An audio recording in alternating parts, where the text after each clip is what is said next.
Is Miguelot just that broken? That's the worry. If they're fixing the match engine, are we gonna have to? Are we gonna have to hold the funeral of Miguelot this evening because he's just never going to be the same after today? Does the bread not burn? No, because it's soaked in garlic juice.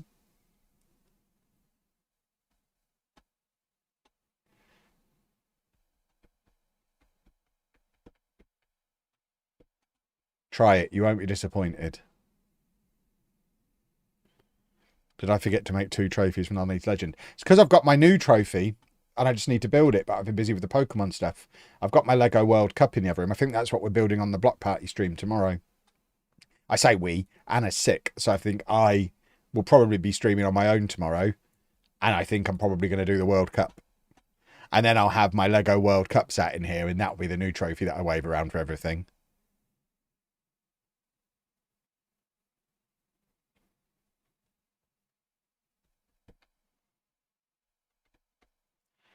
Somewhere Zealand's furious at you succeeding so successfully when not paying attention. He's been furious about that since he was invented during COVID. By the way, don't think it's a coincidence that he came along at the same time as a worldwide pandemic. I'm not saying they're related, but he didn't exist before COVID, did he? By the end of it, though, we all knew who he was, so interesting. Interesting coincidence. All worked out very conveniently for Zealand, didn't it?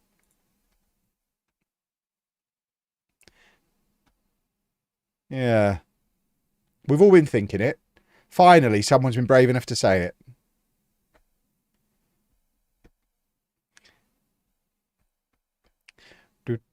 Oh, Miguelot, what a guy. I saw Clates was doing a save with Hereford and gained successive promotions. He was using a silly tactic. You don't need a silly tactic. Just a good old 4-4 bleeping 2.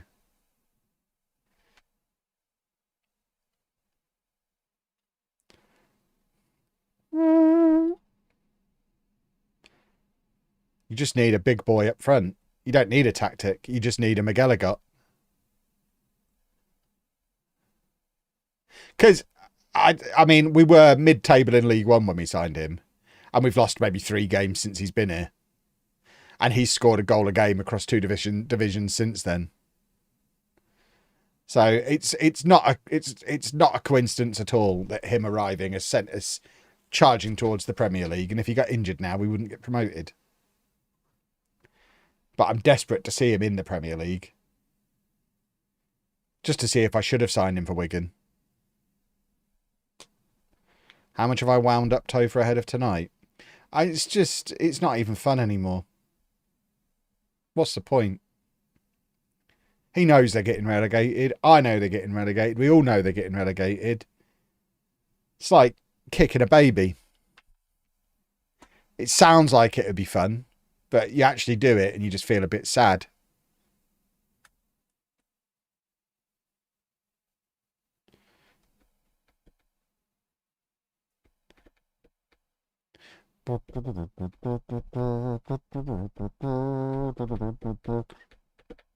Kev kicks babies. Not anymore.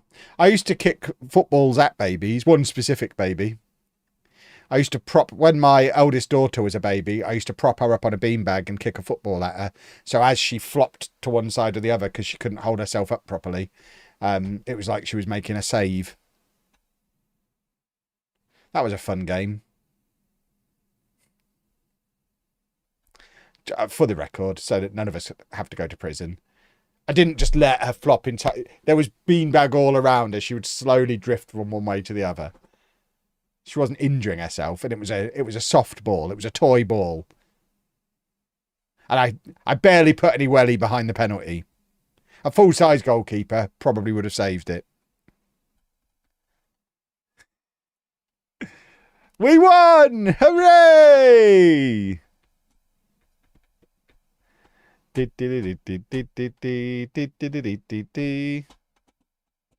bum bum bum. Do do do do do do. Come on then. Right, let's rest the gentleman. It's so hot in here. I've taken the jacket off now. Maybe I need to take my shirt off.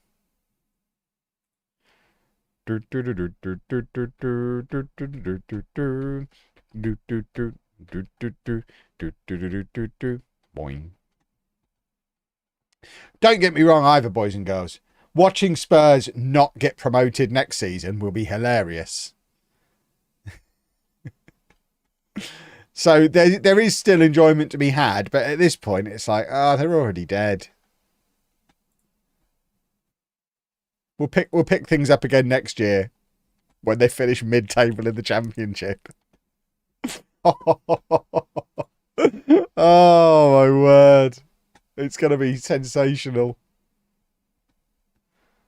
Who the hell is he? I mean, the window's closed. Is he a free transfer? He's not going to be good enough for the Premier League. Don't appeal.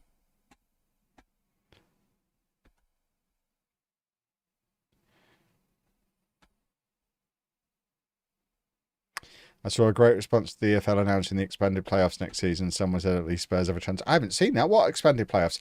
I've been in a Lego tunnel for 3 days. 6 teams going into the playoffs. Interesting. What, in every division or just the Championship?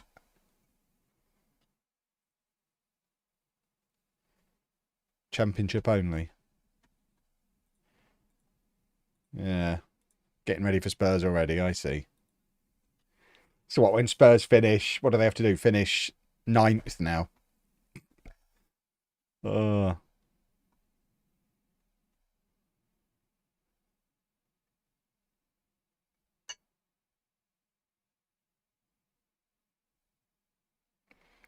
Listen to a football finance podcast saying the Spurs stadium and training ground make them financially unviable outside of the Premier League. Like administration unviable. I mean, I imagine any club could survive a year and come back up, presumably. It's when they don't come back up, it becomes a problem. And I thought the whole point of their big fancy soulless stadium was that they could do Beyonce concerts and Nuffle in there. They don't actually need to play football in it for that to be financed, do they? Or do they? Same problem Leicester are having. The owners had to write off like 200 million in 3 years because they can't afford to run. Leicester's a different situation to Spurs, though, surely. It's on a different level, you would think.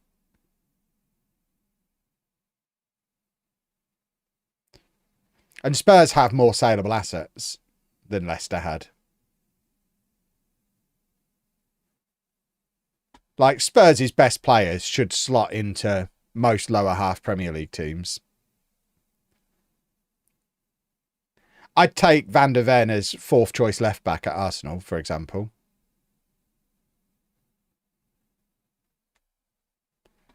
I think he'd be all right as a squad option.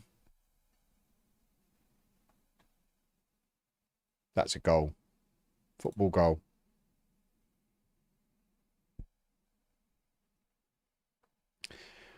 I'm genuinely trying to think of any other Spurs players that would have any value at all, and I'm struggling quite a lot.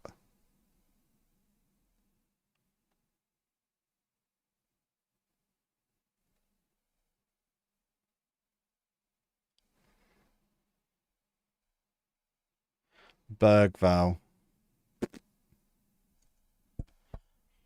I don't know. He's young, isn't he? I feel like he could go somewhere like Man United, maybe. But I can't imagine any of the big clubs would be swooping for any Spurs players.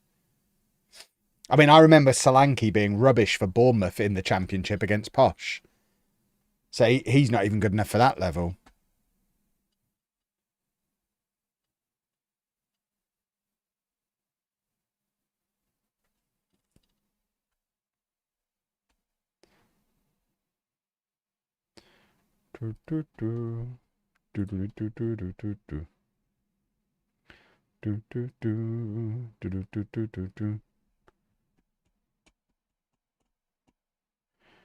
Archie Gray. He's young, isn't he? I don't even know what position he is. I don't think he does. I think that's the problem. Tell Kolo Muani's only on loan, isn't he? He'll just go back.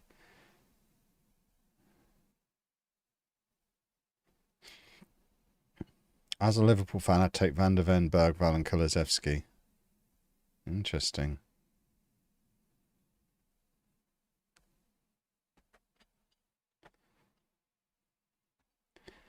No, Van de Ven is the only one that I'd take at Arsenal.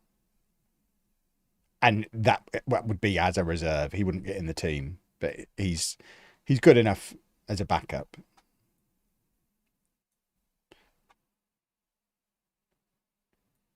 But it'll be interesting to see where they all end up.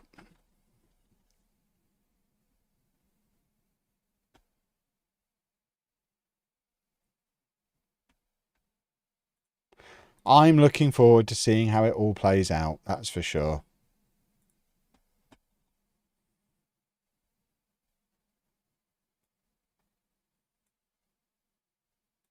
And bearing in mind both Topher and Sheepdog are Spurs fans, I will have a lovely summer.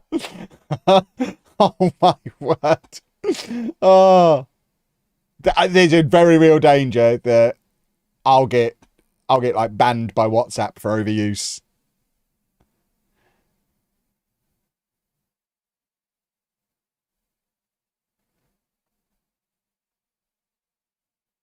I think Tottenham lose tonight is the beginning of the end. I mean, they're like 3/4 of the way through the end. It's not the beginning of the end.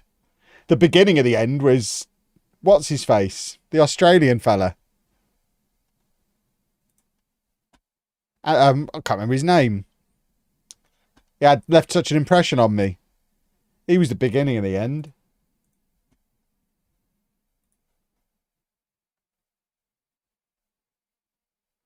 Ange, yes. Big Ange. Ange Ball. You remember Ange Ball? They were all so excited those first 7 or 8 games, weren't they? They were giddy. Bless them.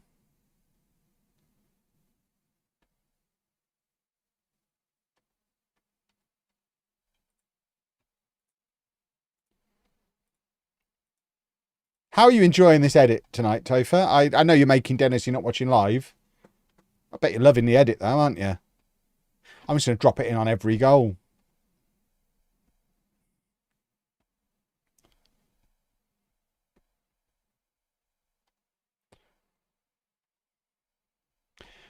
I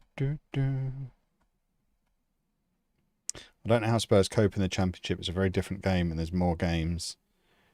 46 league games, yeah. But I guess, I mean, once you factor in Europe, they've probably, I mean, you get 8 league games in the Champions League, and they've made it through to at least 1 knockout round. So they've got a minimum of 10 Champions League games that they won't have to worry about next year. So that on the Premier, added onto the Premier League, takes them up to 48. So it's not realistically, it's no more games than they'll have played this year. Because they'll get knocked out of all the cups earlier and won't have to worry about Europe, they'll probably play fewer games overall next season. He used to play for Posh. Ah, different guy. There was a Scott Rendell who used to play for Posh.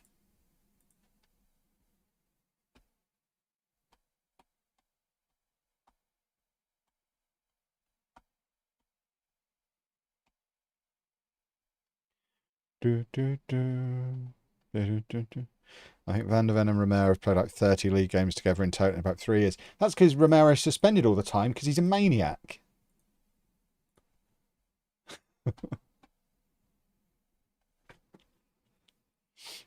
First thing in my Spurs rebuild, bin him off. We're playing Man United in the FA Cup, by the way. That snuck up on me.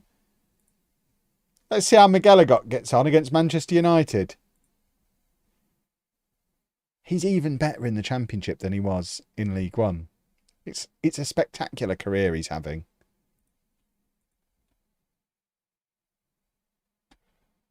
They could still win the Champions League and get relegated. That'd be fun. I mean, I think if that happened, they'd just have to be like, yeah, you know what? Champions League's done. That's a stupid, pointless waste of time. Let's pack that one off and not worry about it anymore. It's worthless. Can you imagine?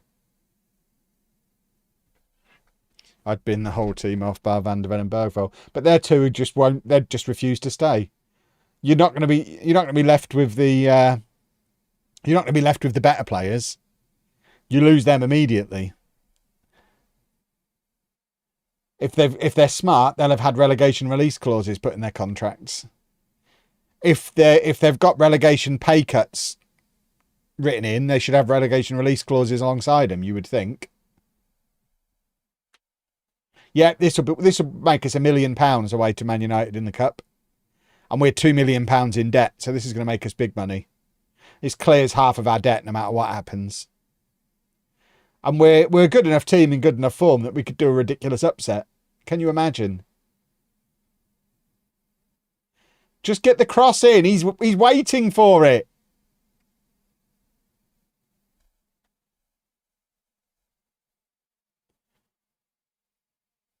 I don't know if that's a first choice Man United team or a rotated one because we're so far in the future. Hopefully they're not taking us seriously. We've started well. It's been a pretty even game, first 15 minutes.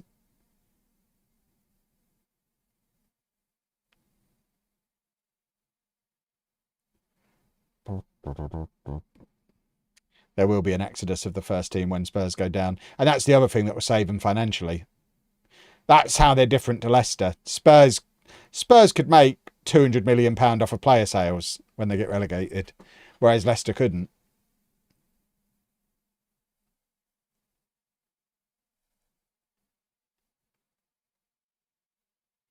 So that fills the gap for one season.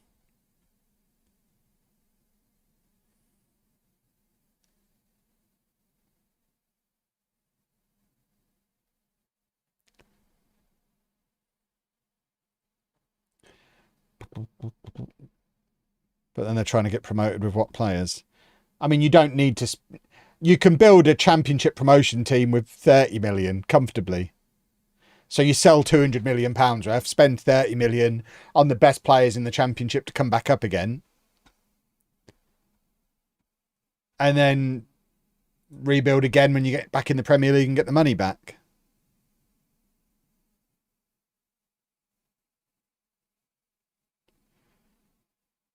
Some of them, if they're enjoying their time there, might agree to just go out on loan for a year for a fee, on the assumption that they go back when they get promoted.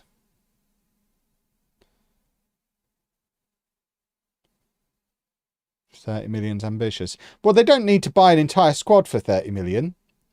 If they're selling, let's say, 5 or 6 first team players for 150 million, a couple of them they'll be able to replace with their own youngsters at championship level.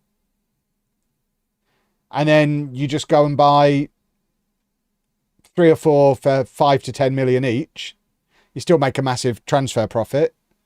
And you still have a team that should be good enough to win the championship, you would think.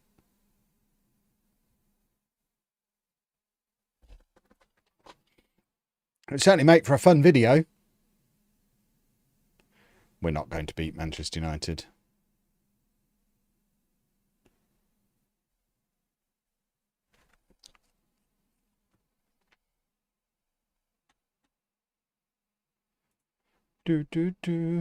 But at least we're making £1 million. Lovely, lovely, lovely. Spurs won't go down because nothing ever happens. We'll have this conversation again later on tonight. Oh, absolutely, I'll do a Spurs rebuild video. Me and everybody else. It'll be everybody's beta save. You lot are going to be so fed up of seeing Spurs on Football Manager. They'll be the most managed team on FM27.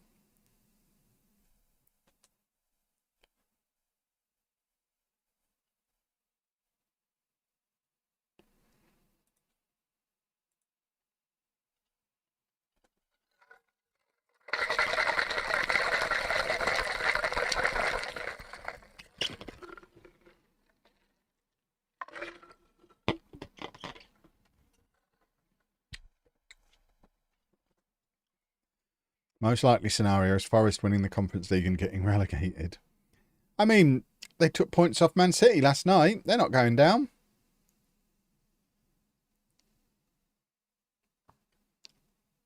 See, that's the mad thing. Forest, on paper, I would say Forest have got a better squad than Spurs. If you go like man for man throughout the squad, it's baffling how poorly Forest are doing. That's just a club that's been mismanaged by the board. But their squad should be good enough. Whereas the Spurs squad is bobbins.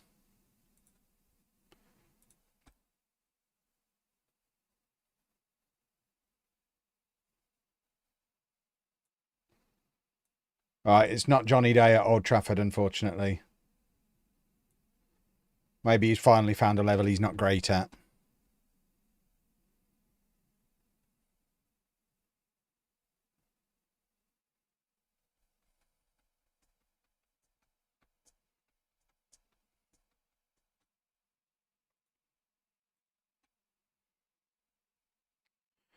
Who the hell is Knightsbridge? Nicky Knightsbridge. Who on earth are you? As if I'm going to give you a game away against Manchester United. Did you win a competition or something? Get out of here. Goodness me.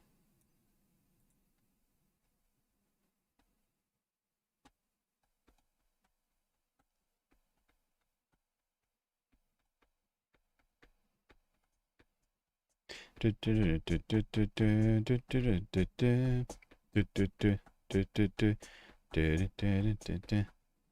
who's been told to stay away from Forest Ground.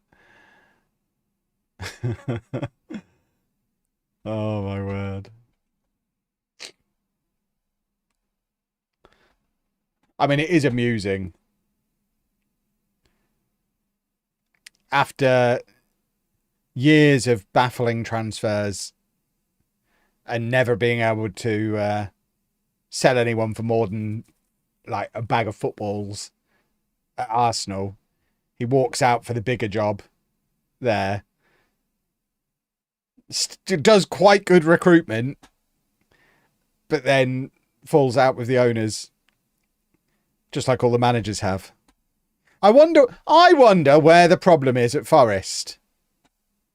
They just consistently hire really bad directors of football and managers. They don't seem to be able to get one that can get on with the owner. It's obviously they just keep recruiting badly. It's the only explanation.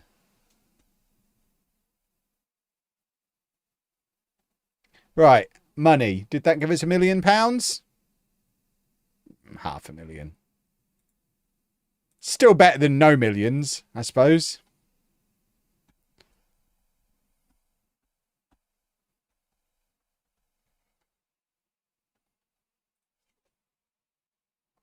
I went nuts when Newcastle sold Anderson. Well, that's the problem with how FFP works at the moment, isn't it? So many clubs have done stuff like that.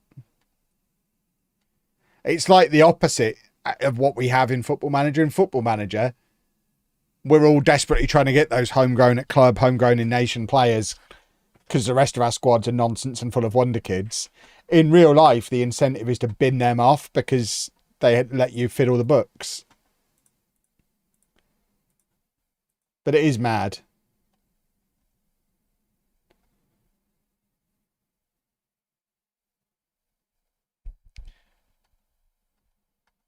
I wonder who John Terry would have played for if he'd have come through this generation and Chelsea had to sell him to balance the books.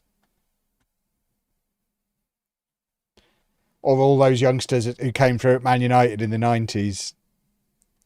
No, get them gone. They're straight profit. Get them out of here.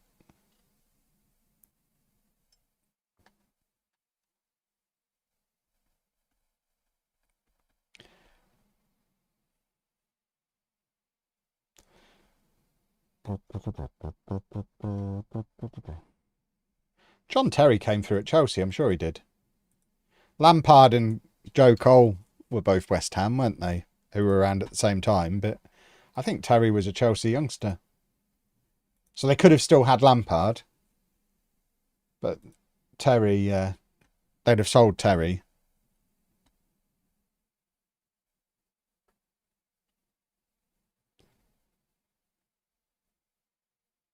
Right, let's beat Leeds.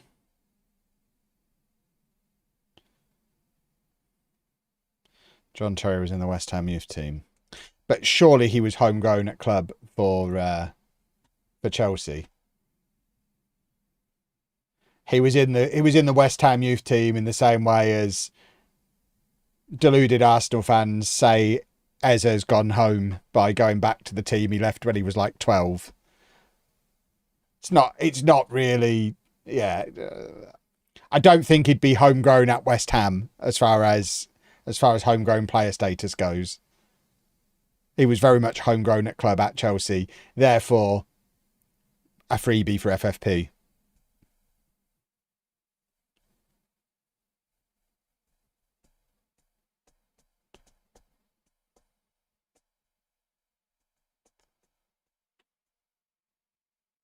Was homegrown at club a thing then? I mean, we're talking about now. If he came through now, it was a throwaway question. If he came through now, who would he play for? Because Chelsea would sell him. We're not doing a career retrospective of my good friend John Terry.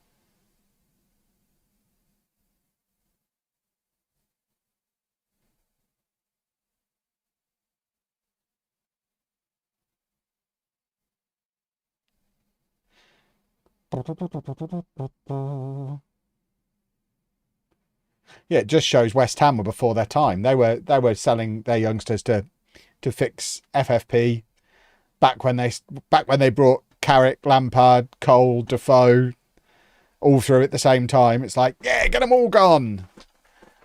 This will be really handy in 20 years.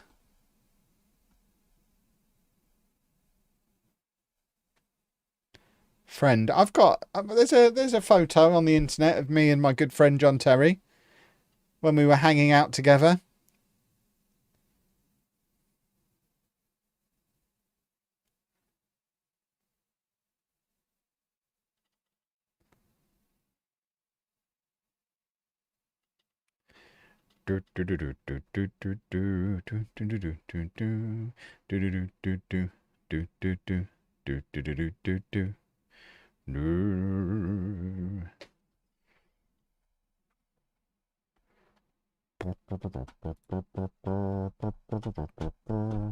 I assume John Terry fondly remembers this occasion. I imagine he probably does. Best day of his life. He genuinely really likes Football Manager, which was the most amusing thing of the whole thing. He was loving it that day. He genuinely looked like he was having a lovely time just being around Football Manager stuff. He was giddy. I've never seen him giddy on his various TV appearances.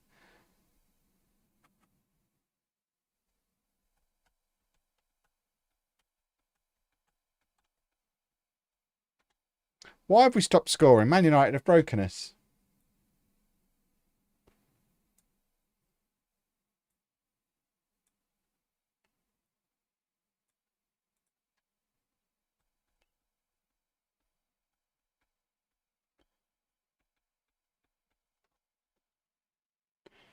Never a foul. Where's Miguelot? Tell him to do a goal. Oh, he's defending for us, as he likes to do on occasion. I'll allow it. We need him to be one of triplets and have all three of them. We've been through the patch notes for the FM update that's coming out next week. Nothing really stuck out as hugely exciting from my perspective. But then I think the game's good as it is, so nothing was going to.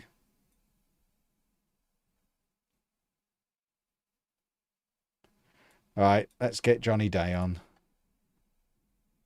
It's a corner.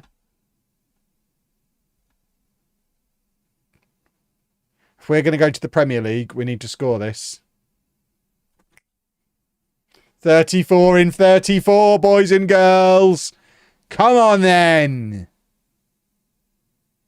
What a guy. They're not even marking him. That is a free header at the near post.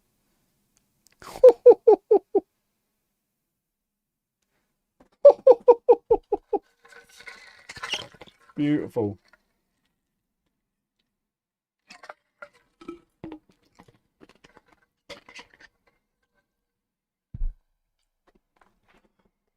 Did I hate Sven-Goran Eriksson? Did anybody hate Sven-Goran Eriksson?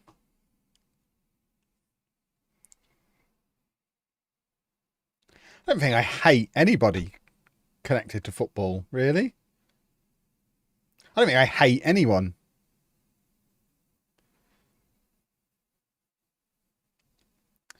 Hate sounds like a lot of energy.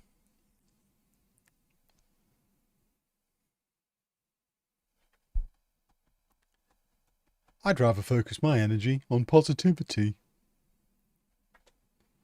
Steve Evans. I wouldn't say I hate him. I just don't think he should be allowed to manage a football club.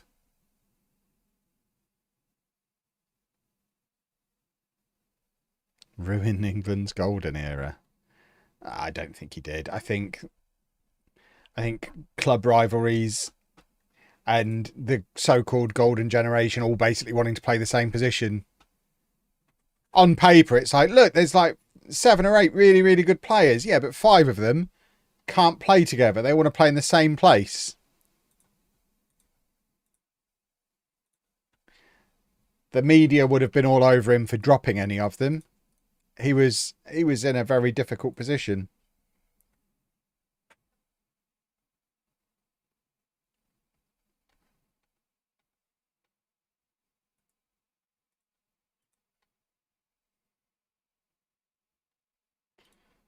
Majestic Miguelot. I agree, he is.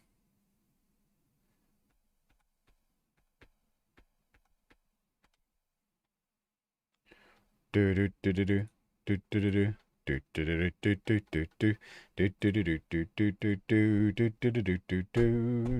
do do. Right, is this football starting yet? Let's get the relegation party started.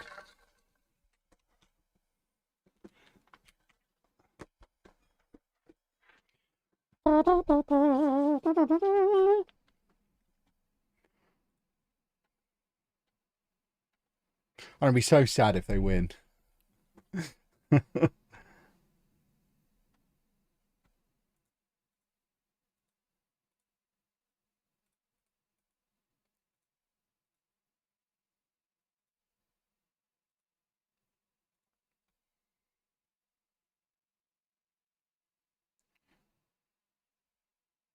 That works for me.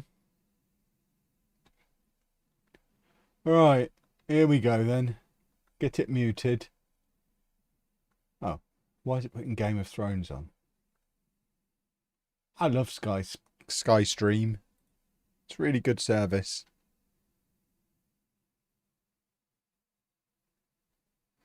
Are you able to put a match timer on screen so we can sync with you?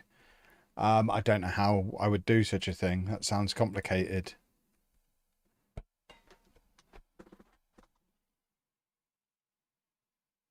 How long was I a teacher? Long enough to want to correct the grammar to how long were you a teacher and remove some of the capitals in that sentence. Does that answer the question sufficiently?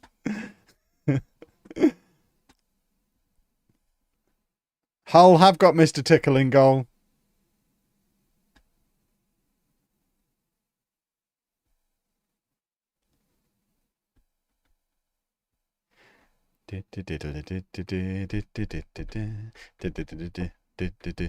Come on, Mr. Tickle. Yeah, Mr. Tickle loves us.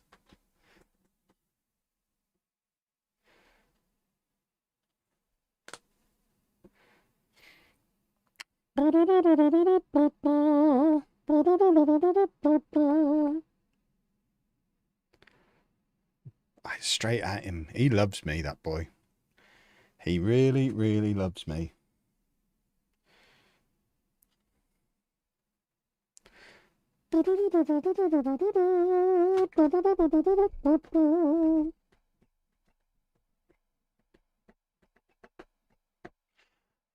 Football, football, football, football, football, football, da da da da da da da da. Football, football, football, football, football, football. On the topic of football, boys and girls, little reminder for you all, I will be building at least one football relevant Lego set on tomorrow's block party stream. I don't often cross promote. I'm cross-promoting now. I've got the World Cup trophy. I've got a football made out of Lego that's eventually going to sit next to my Football Manager football on here. So come and watch me do football Lego. My two worlds collide tomorrow, 7 o'clock. The Block Party YouTube channel. Yeah. There you go. Cross-promotion complete. It's Johnny Day, look. Charge. Oh, onions. Today's the day the teddy bears have their picnic. Did I have fun sticking my finger up the Charizard's bum on today's Lego video? I mean, I enjoyed everything about today's video.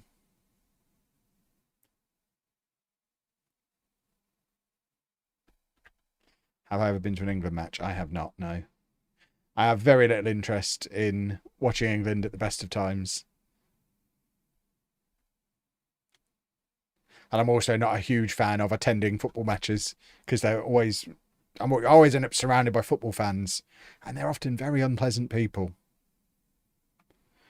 Kev, when you come to Glasgow, do you plan to go on the subway? It's so simple. It's 2 circles, inner circle and outer circle. It's the 3rd oldest in the world. I mean, you are selling it to me. I'm in Glasgow in a couple of weeks. When am I in Glasgow? Next weekend, I'm in Glasgow.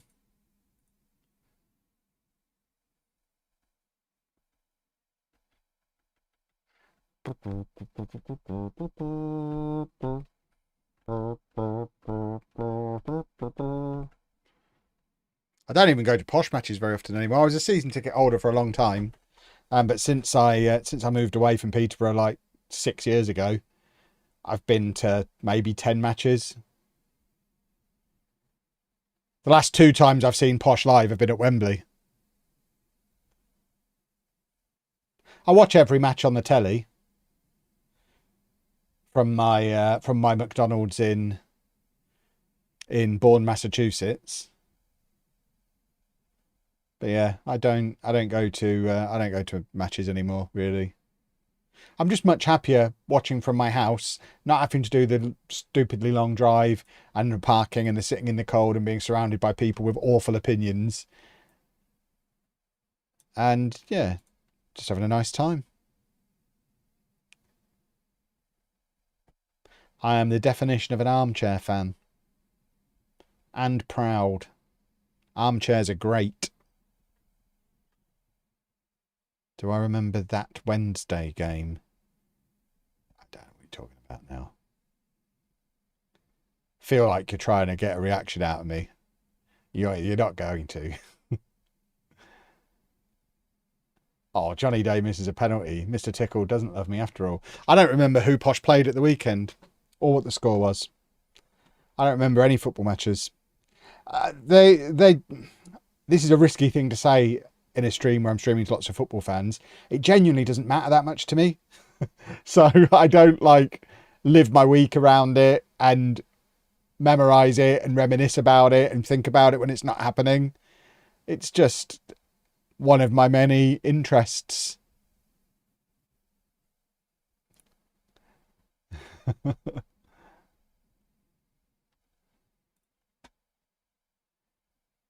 Right. Let's do a football.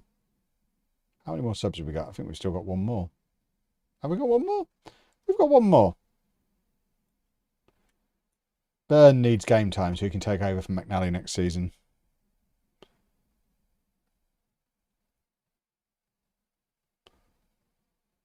Does that McDonald's in Bourne, Massachusetts get the letters directed to you delivered? Probably.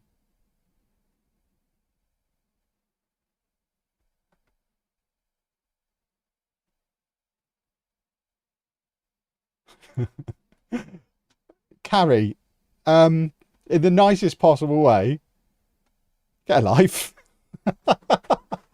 Oh my word. Oh my word. You're missing fun in the YouTube chat, those of you watching on Twitch or Kick.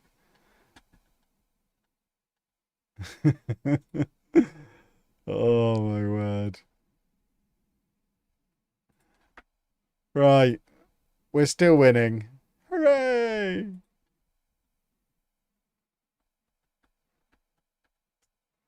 Mighty Bantams taught Posh a lesson. Again, I genuinely don't know what you're talking about. I don't know if people think I'm messing about or what.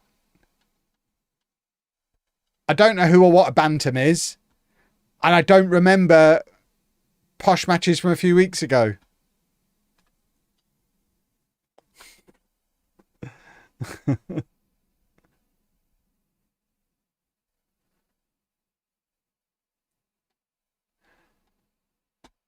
But I love the fact that that's all you've got going on in your life. That you're talking about a football match from years ago in the midst of your own relegation season to try and make yourself feel good. Get a hobby. Read a book. The new Pokemon game's really fun. Play that.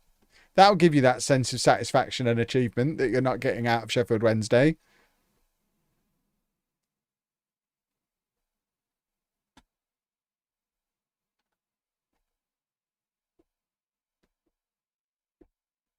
Oh, of course. Yeah, we played Northampton at the weekend. I remember now. So I do remember that one. I watched the second half. I was out for the first half at a Lego convention. Stupid lunchtime kickoffs. But I did see the second half. So as far as I'm concerned, Posh won 1-0 because I only saw the one goal and we scored it. Are you going to play all of the new Pokemon game on the new channel? Probably not. It really depends on how well the first video performs. I don't really want to limit myself to only playing for half hour at a time, and I certainly don't want to be doing any editing at all for that channel. It's not really intended to be that kind of channel where I have to think or edit. Why has this happened for this? What's gone on here? That seems like a genuinely terrible idea. Miguelot got on the wing. I don't think so. I don't often overrule quick pick, but I think we have a situation here. If anyone goes out there, it has to be Johnny Day. That's his channel anyway. So I think we'll do that. Oh, and now I can't pick the subs again. I hope they fix this in the update. Ah! Come on. Got to pick my own subs. Like a big stinky turtle. How do people do this? It's so boring. Do people actually sit there and do this for every match? I could not play the game if you had to do this every match. It just seems insane. Oh, how many subs do we need? This seems unnecessary.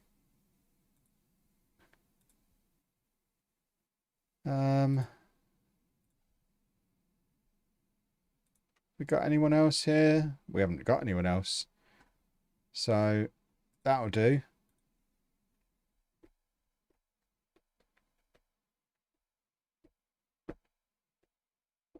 Yeah, I've got the Spurs game on. Are they losing yet? Have they been relegated yet? Nearly. Probably.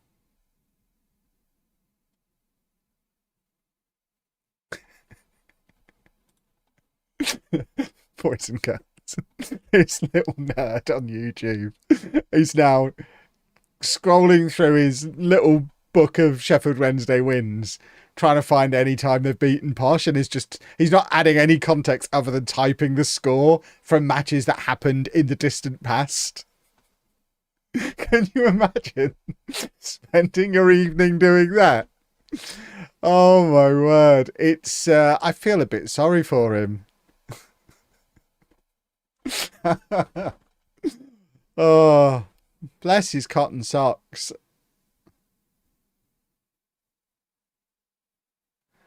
We're losing. That makes me very sad.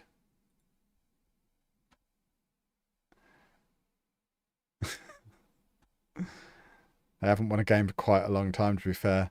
Yeah, I say he's going through his book of Sheffield Wednesday wins. They're probably still on the most recent page. I'm not a Wednesday fan. Brackets Inter Milan.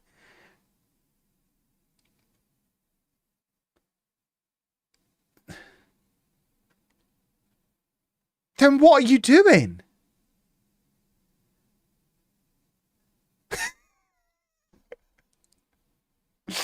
Why are you only picking Posh have lost a lot more recently than against Sheffield Wednesday.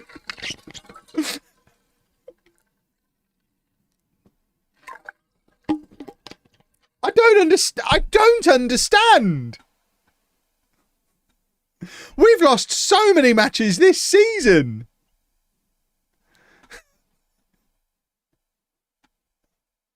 I am baffled now. Fair play to you. You've confused me.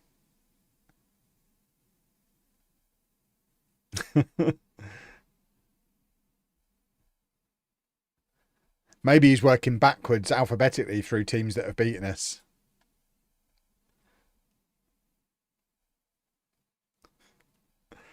Oh dear. This is much more of a problem than anything Posh have done.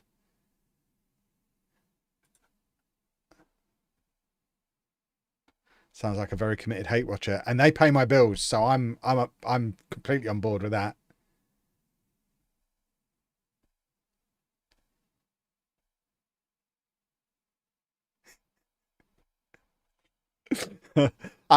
Carrie, I am going to block you in a minute because I worry you're a bit thick, and it's a problem interacting with you.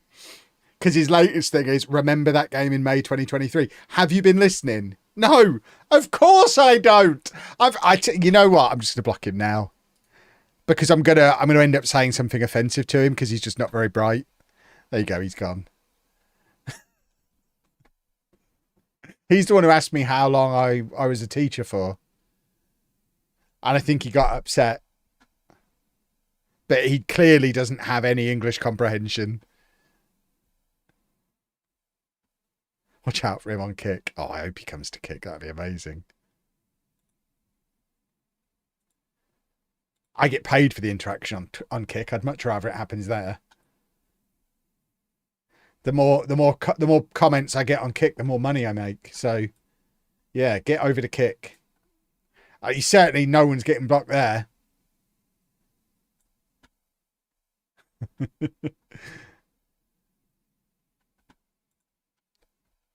Right, we need to do a football. Demand more.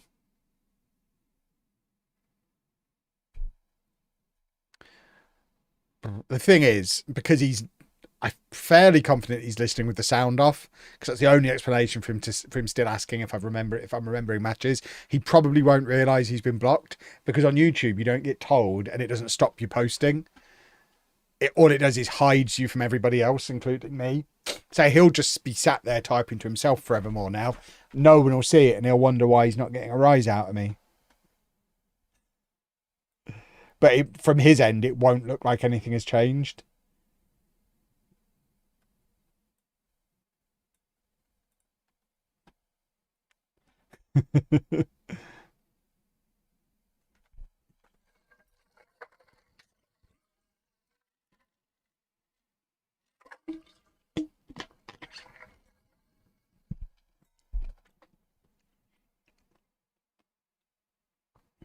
We're still in a promotion position, but this hasn't been a good performance.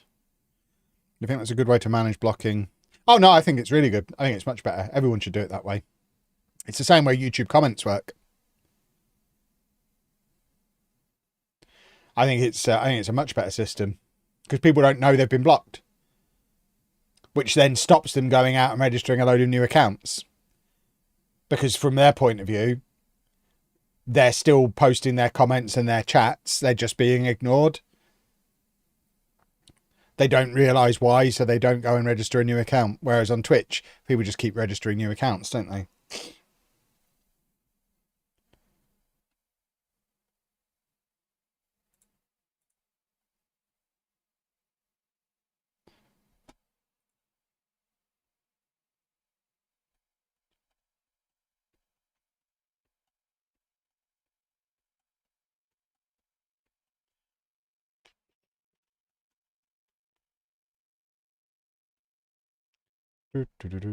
It's how YouTube comments work as well. So anytime I get any comments on YouTube that I don't like, I just hide them from the channel.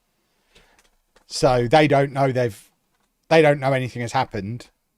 but no one else will see what they've commented. And I won't see what they've commented. But they can carry on commenting on every video and still interacting with everything. And I think it's a really good system.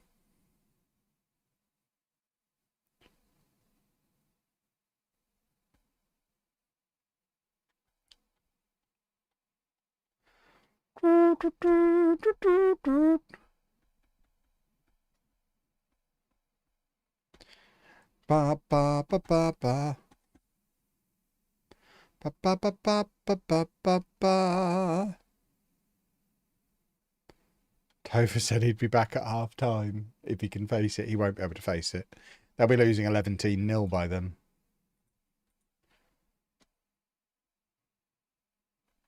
Topher is sort of here, not for long. Where's my phone? I need to get FOTMob on. I need to see who's in the Palace team. Who do I want to be the hero of the night for Palace?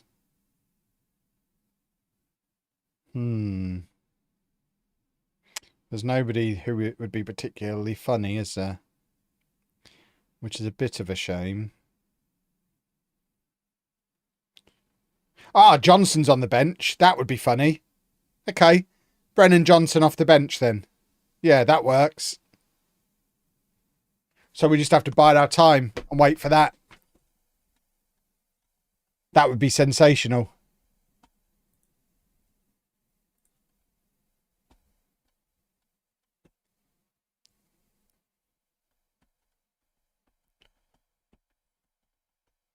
Today's the day the teddy bears have the picnic. You can go through them whilst other stuff was happening in front of it. I don't know if that's a bug or a feature. But it saves time and all those messages I don't ever read. The game really wants me to play Miguelot out wide, which seems insane.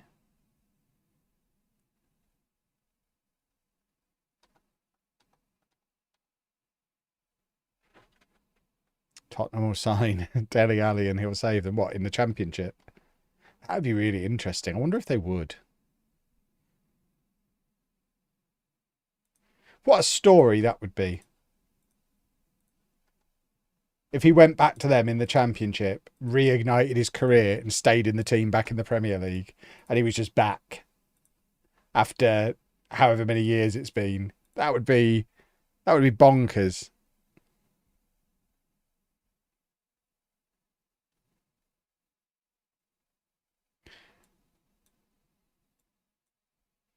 Right, I'm actually going to play a winger out on the wing.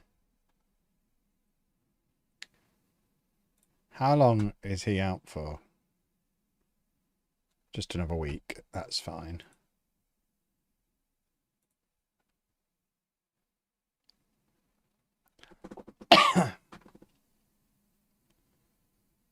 Oh, football. Football.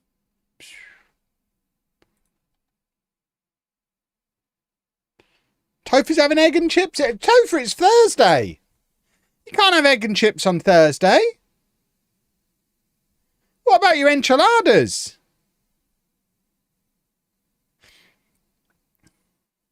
I haven't had egg and chips for ages. I love egg and chips. I might have egg and chips tomorrow. Can I have egg and chips the day after fish finger and chips? Or is that too many chips? That's probably too many chips, isn't it? Come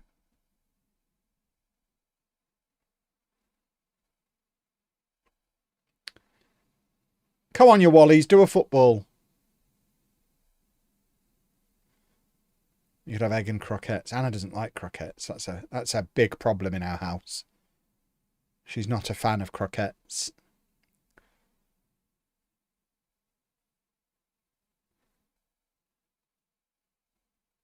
I've got some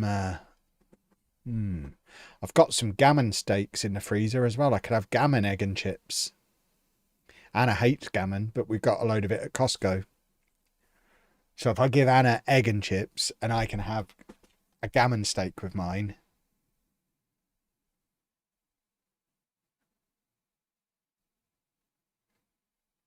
Interesting. This is an excellent development. Has Anna ever tried shark fin soup? No, she loves sharks.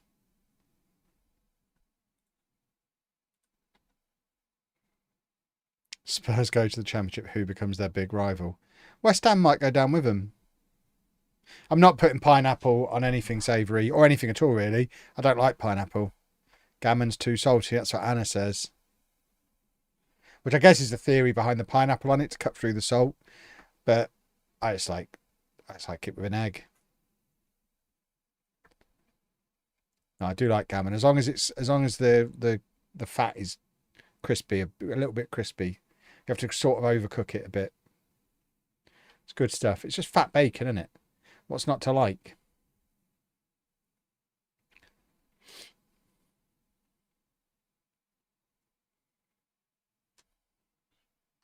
Someone go and get a gammon steak out of the freezer for me.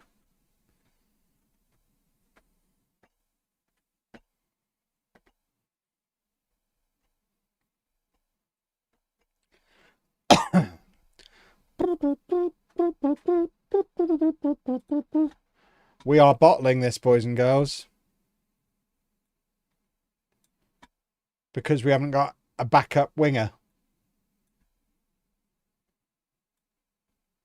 Which is a really annoying reason to bottle it.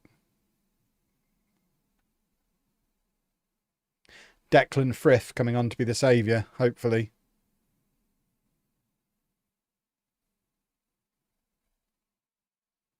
Oh, Gracie's having a very good game. He's made a couple of very important saves.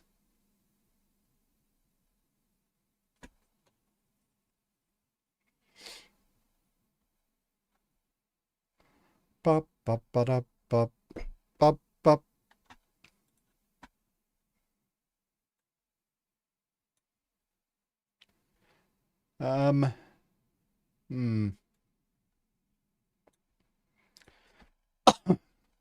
Come on, late winner. Or else I will have to start playing Miguelot got out wide. He's not scored since the quick pickers wanted him out wide. It's like it's punishing me for overruling it.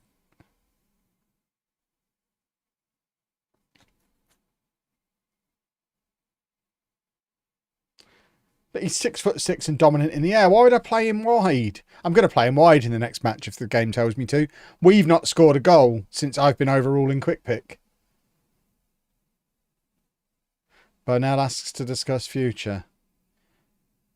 Who cares?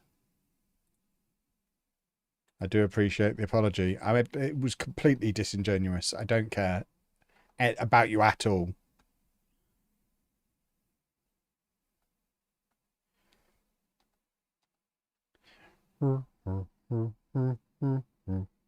It's so hot in here. Is my window closed? What is going on? We're getting to the point where we might have to put the air conditioning on. Excuse me, Stitch. I need to get to the window. You sit there.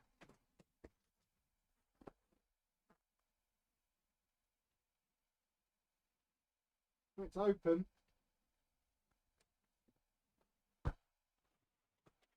Oh. Right, my new assistant man. Sugar! That's the holy! They pay for all of this, you Wally! Watch where you're swinging your stupid arms! Goodness me! Hello, everyone. Stitch is here, everybody. The streams during warmer weather will be fine because I can just put the air conditioning on. I think it's mad putting the air conditioning on when it's 11 degrees outside. That seems like a waste of electricity. But when it's like 25 degrees out there, I'm completely justified in having the air conditioning on. If I put it on now, Anna will yell at me to turn it off. Yeah, I streamed here all last summer, but with the air conditioning on. I got Anna this guy at Disney because she wasn't feeling very well. And she said, get me one of those Stitch. She'd seen a Stitch in a shop the day before or something. And it was like a sleep pillow. So she said, go and get me one of those to make me feel better. And I came back with this and it did not make her feel better. And talking of people not feeling better, since then, he's been with us like 2-3 years at this point. He's been sat on Anna's side of the bed, and she has to move him every night before she gets into bed, and he goes on the floor, and she just got fed up of it, and she just chucked him over the other side of the room and said he needs to go somewhere. So I've brought him in here because she doesn't love him. So he now lives with me in here. It's very sad. Poor old Stitch.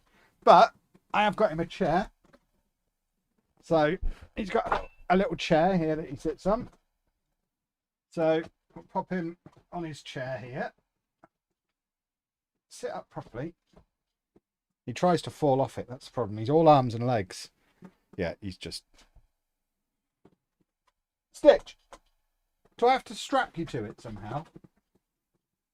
Because I'm a little bit worried that if I have to tie you to a chair, Matt's going to come over at some point and I'm going to forget I've got you tied to the chair and he's going to wonder what I do in here. Right, stay there. Goodness me. Does Anna have a giant shark plushie? She has several. She doesn't seem to love them either. Every time I see one, I buy one for her. And then she pretends she doesn't like sharks. I've got her the Jaws Fuggler, but she still hasn't taken him out of the box yet. Such weird behaviour for someone who loves sharks the way she does.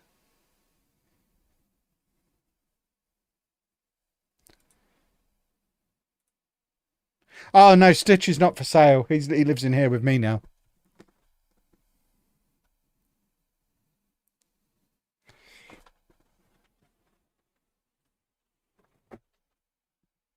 This room needs tidying up.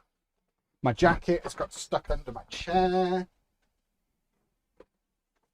My bag's open and spread out across the floor. Got a Labubu on here now. We've reached that point. I'm only about 9 months behind that trend, so I'm catching up. There is a Jaws Fuggler, yes. I got him for Anna for Christmas.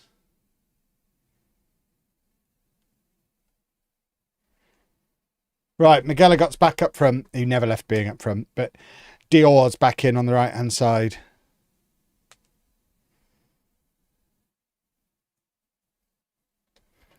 I don't mind Labubus now because there's no queue to get them anymore. And Pop Mart's next to the Lego store. In most places where both exist, they're very close to each other, I've noticed. Almost as if the same kind of clowns go to both places.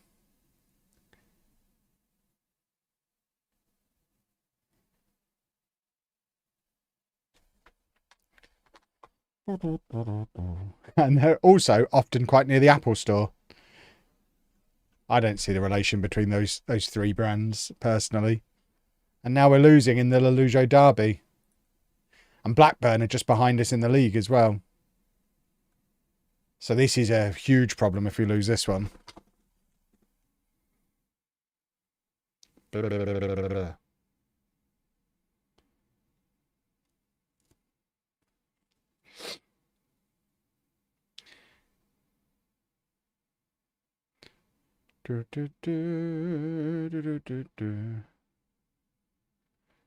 Come on, you Wallies!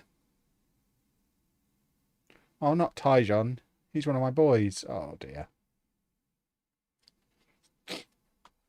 This isn't ideal.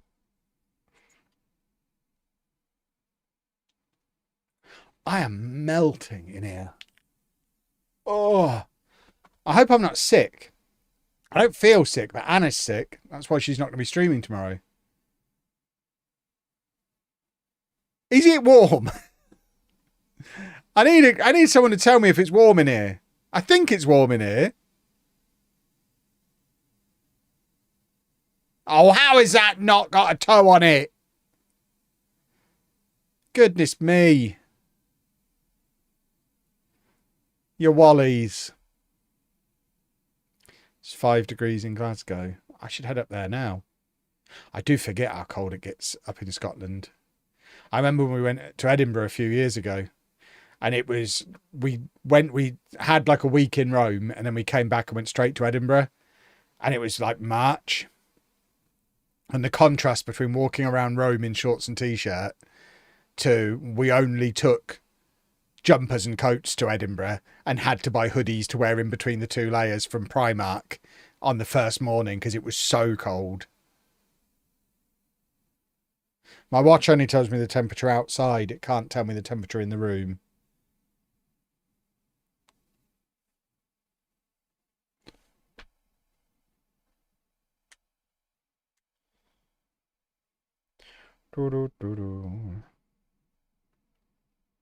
I'm not putting Miguelot on the wing.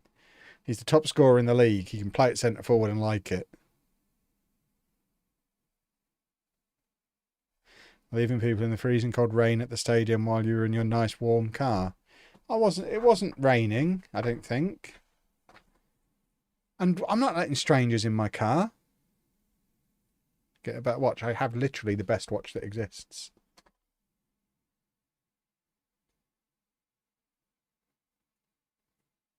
There is no watch better than the Apple Watch Ultra.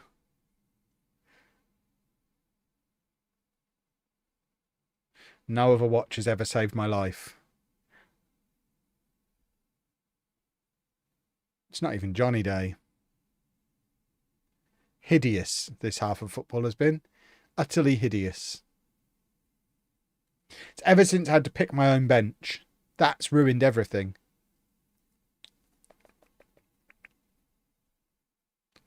I want to see if my Slowpokes made it back to my Pokemon Center yet.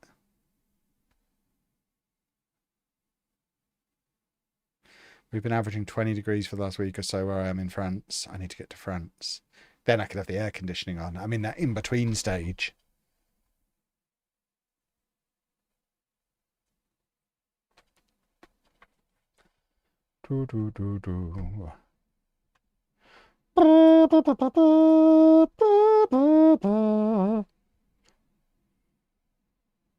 The RNG does need resetting. I might kick the cable in a minute.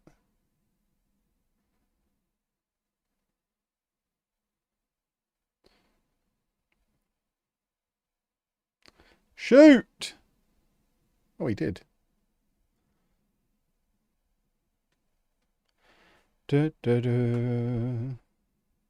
Right, come on. We need a good half here. We need to score 4 goals.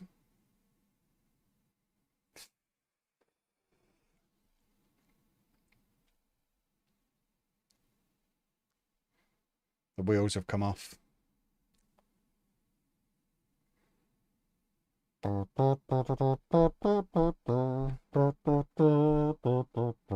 wheels on the bus go round and round. Part of my job is checking to see if new clients from my law firm are crooks. One of the new clients today was a Mr. Jonathan Day. I nearly screamed, "It's Johnny Day," in the middle of the office. You should have done.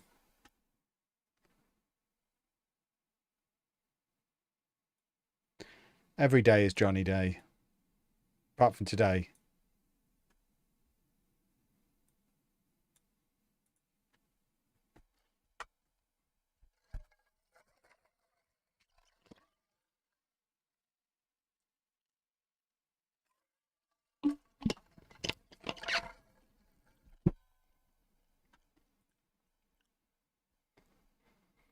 As a headphone user, we're glad when Johnny Day is sold. You should anticipate when he's going to score. Headphones are for nerds. Don't wear headphones. Be a cool guy. Blast everything out so everyone else can hear it. Everyone around you wants to hear what's going on. That's it. Kick wang.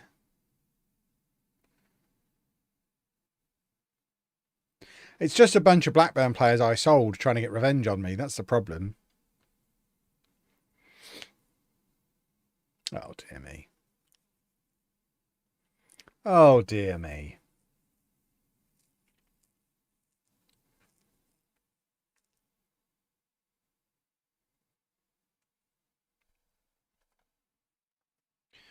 Bum, bum, bum, bum, bum, bum, bum, bum, bum, bum, bum, bum, bum, bum. I love the way the score for this game is basically telling Spurs to cry. That's good. That appeals to me. Top cry.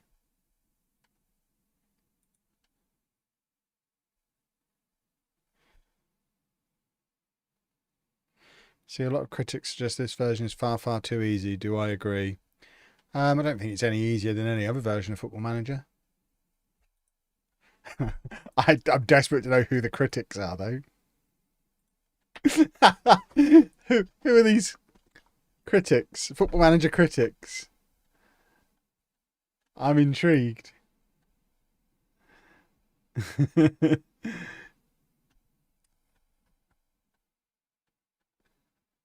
Yeah, I don't think it's any easier than it usually is.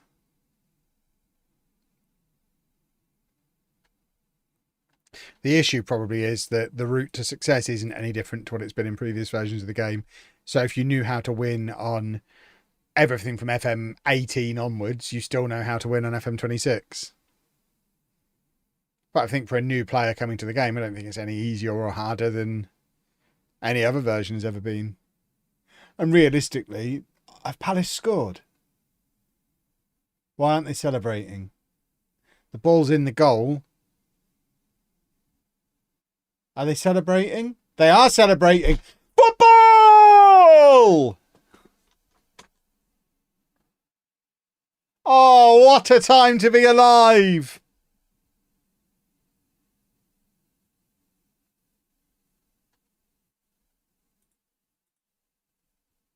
I love Igor Tudor, I think. I think I love him. I think he might be my favourite. He's gone in there and done exactly what the majority of the world wanted to see happen.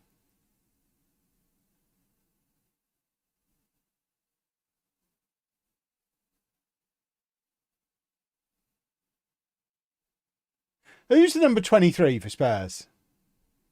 Because if he'd have ran at full speed rather than doing half of his running with his arm up in the air, bearing in mind he's in a world with VAR, if he'd have just kept his arm down and ran properly, he'd have made a proper interception there. If this goal is given, it is entirely his fault for not understanding the rules of football. Because he gets there. So if he'd have just got the extra fraction of a second from not running along like that, I don't understand.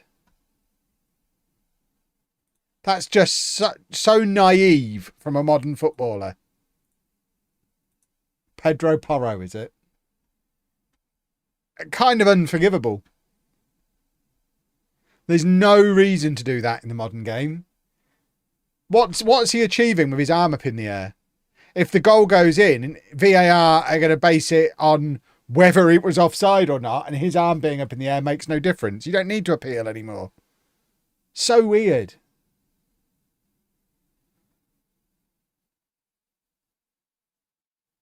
I mean, it looks onside to me. It's hard to tell because the player receiving it's leaning forward, but his feet are behind that line on the pitch.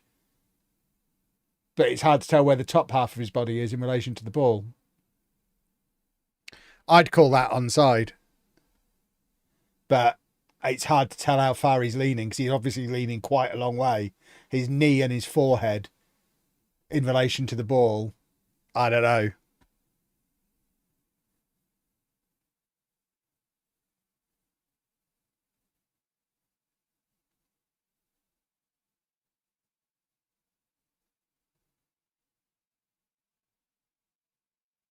They're disallowing it, are they? Boo.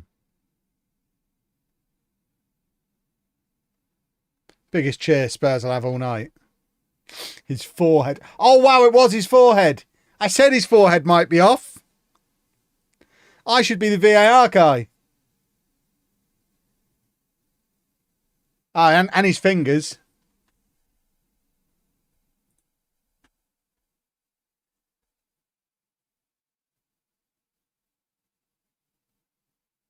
His fingers and his forehead. Both crucial to him scoring the goal.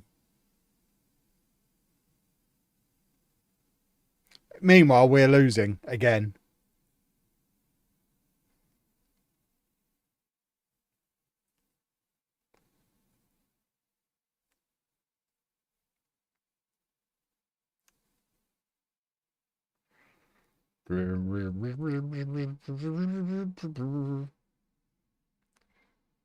Oh, is it? It's Johnny Day, everybody! Come on in! He's the man who's going to drag us to the Premier League amongst all these bottle jobs. Johnny Day does it again. Beautiful. His fingers were onside. Cal, thank you very much for the 44 months. Galactic Gaz, thank you for the super chat. Or super sticker. Super whatever it was. Thank you for being super.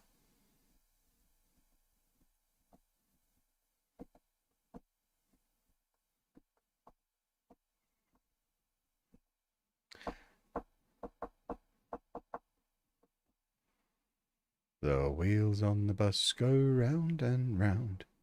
Have Spurs scored? Someone's just said, balls. I assume that means Spurs have scored. What's the point? VAR ruining football again.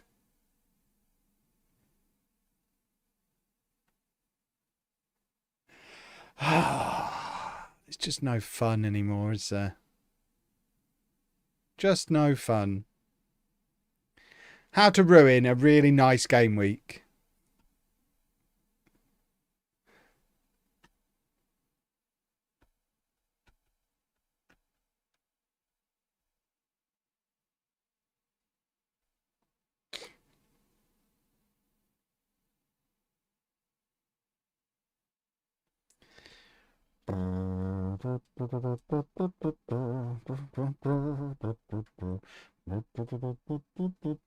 All day long. Are they disallowing this one as well? They're showing a lot of replays.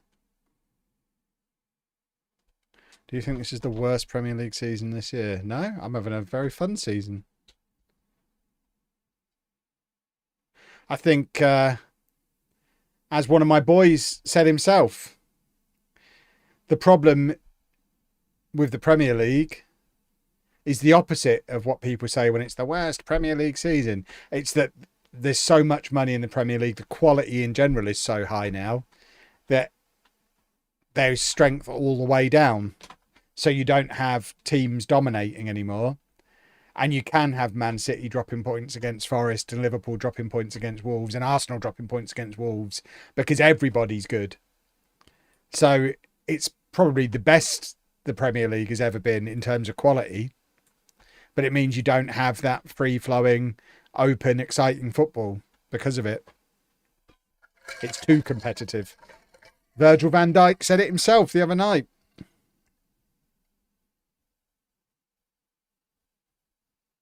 Posture check and a hydrate. Here we go.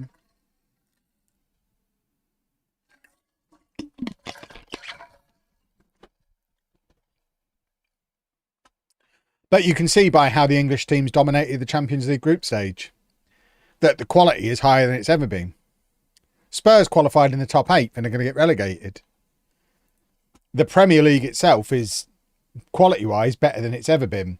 But it means there's no easy games, so you don't get those big thrashings and those really exciting super-duper moments. Everyone's had to turn into Stoke. Because in open play, it's very hard for any team to get anything going. So set pieces have become key. Look up at what?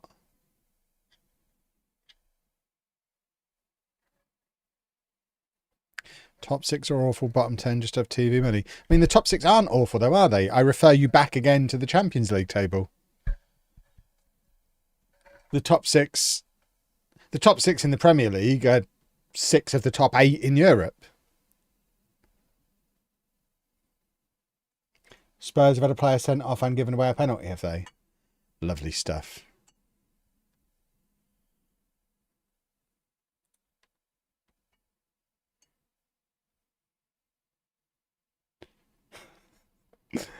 Van der Ven's been sent off. Oh, that's extraordinary. Their only good player. What's he been sent off for? Oh, okay, fair enough. Yeah. I mean, there's not even any question now. What is he... Again?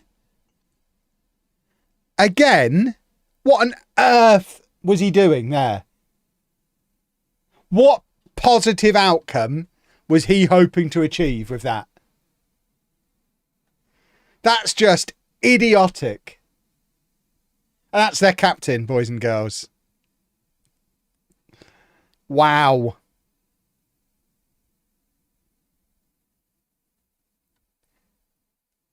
I just cannot work out what he's thinking there. What's he trying to achieve? What circumstances there? What is the? Is there a positive outcome that could have come out of that? The positive outcome of that not always being given. I mean, he's literally grabbed hold of the man's arm, tried to pull it out of his shoulder socket, and dragged him to the ground as he was about to score a goal. There isn't a scenario where that's not given.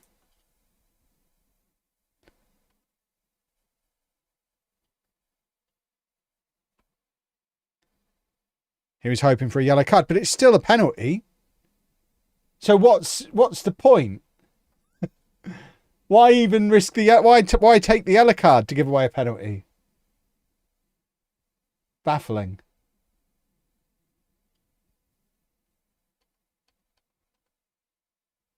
I'm having a fun time with what's going on the telly. Bedford's got off the rails. Lovely penalty. Lovely, lovely, lovely. How long's Van der Ven suspended for now? Presumably Romero's suspended at the moment, as he usually is.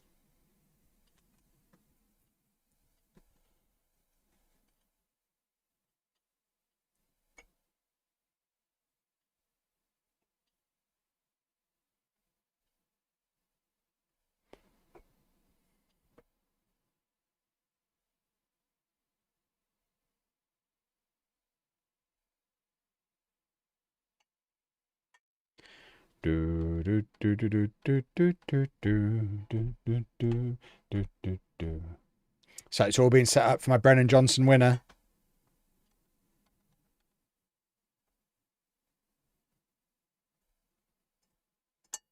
That's the dream. Van der Ven will be out for 3 games. They'll be relegated by the time he's back. It'll all be over. There's no point. He may as well go on holiday now. He may as well drive off to whoever he's playing for next season. This is not good. We might have to kick the plug in a minute.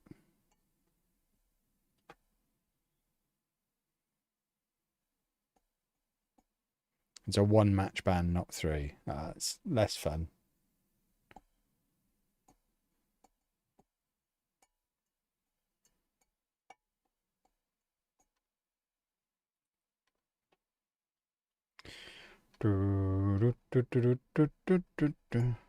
Spurs' only other centre-back is James Rousewell. Never heard of him.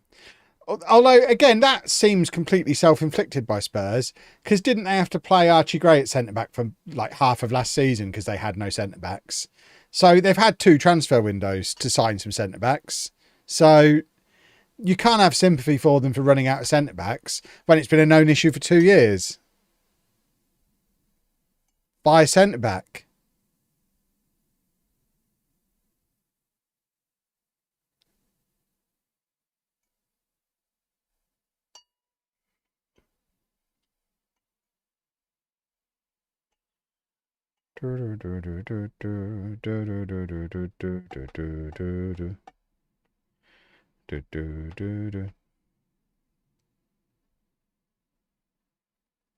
Only Chelsea have had more Reds than Spurs this season, and they're a bunch of thugs as well. Have they just made a double substitution before half time?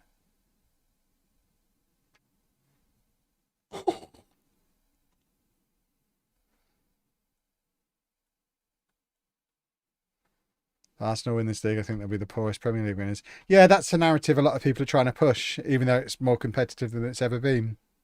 It's a weird one. What if they win the Premier League and the Champions League?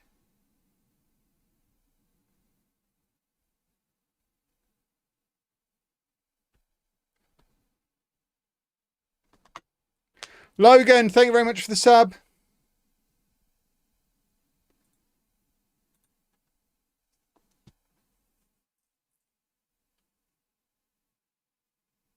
Poor quality Champions League as well. Yeah, everyone knows all the best players are in Asia at the moment, aren't they?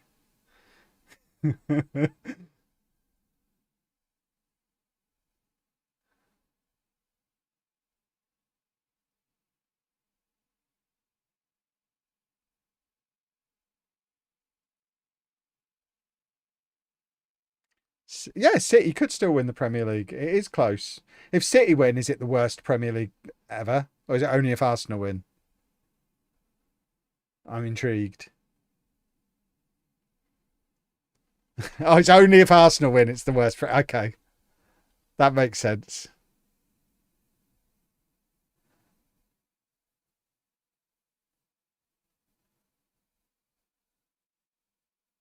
There, Miguelot got's back.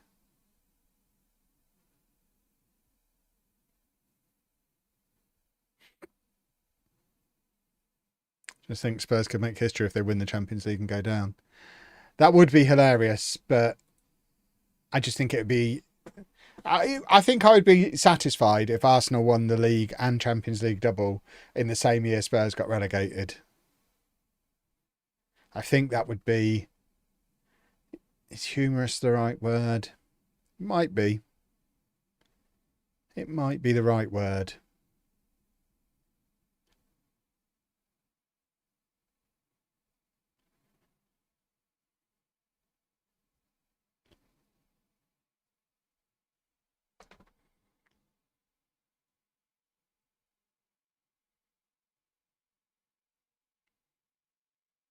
The question we talked earlier about Forest with their weird decisions from their owners. Why did Spurs sack the manager if they didn't have a plan for, I don't know, a new manager? What was the point of that? Because there's never a plan. You'd think getting a plan would be a good idea.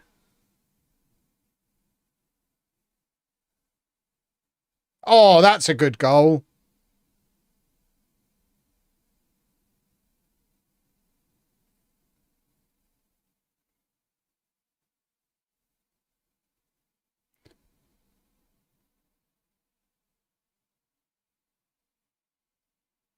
Beautiful football goal. Have Palace scored again? Someone's saying bye bye Spurs. What's happened? Am I just really behind? Because it's still 1-1 and they're playing on my screen. Oh, oh, oh, oh! There it is! Lovely stuff!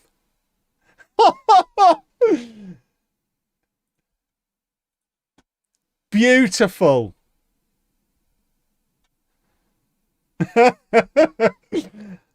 Oh, boys and girls, I am having a lovely evening. I hope you all are as well. I might put the jacket back on.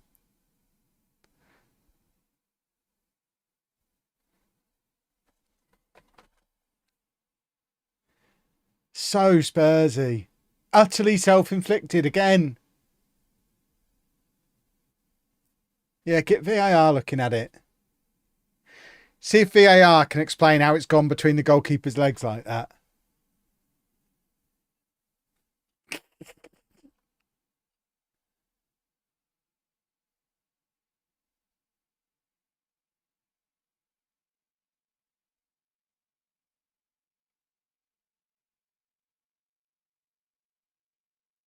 Do, do, do, do, do, do, do.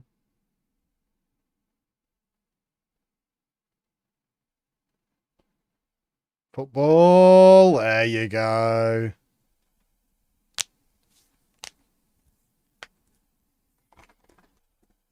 Sacking an interim manager. That would be great. I mean, what do they do? Because clearly, this managerial appointment has not had the desired effect.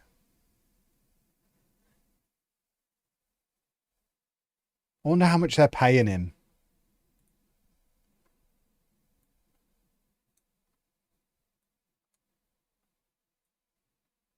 I'll do it until the end of the season if they're looking for someone. I'll do it and I'll make it look easy.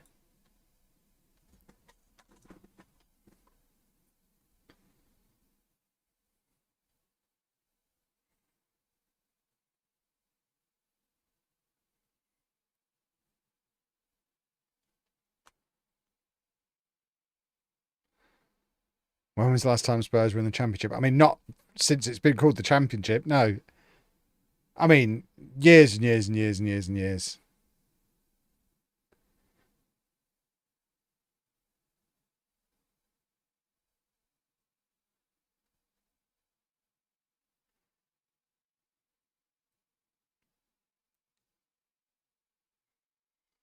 It would just be so funny.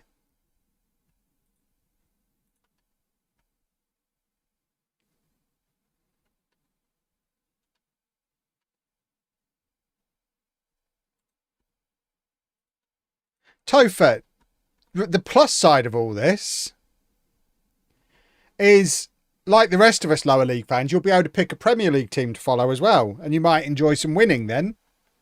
So that would be good. You could start deciding now which Premier League team you'll follow next year. Because that's what you're allowed to have as a lower league fan.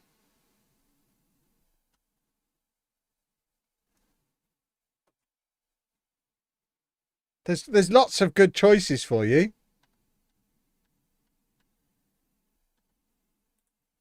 I mean, you could genuinely choose Arsenal. I don't think anyone would begrudge you having the big team locally and the small team locally.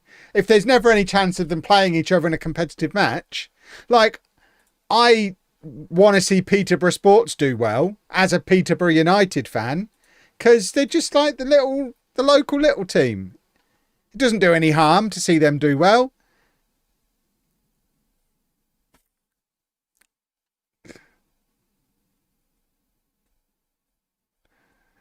Uh...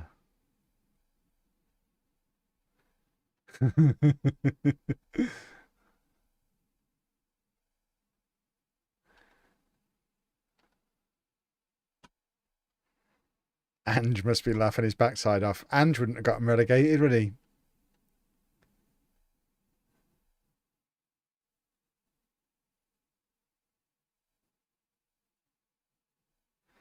I heard today Phil Brown is director of football at Peterborough Sports. Last time I heard, he was the manager, unless he's changed his job. I don't follow them closely.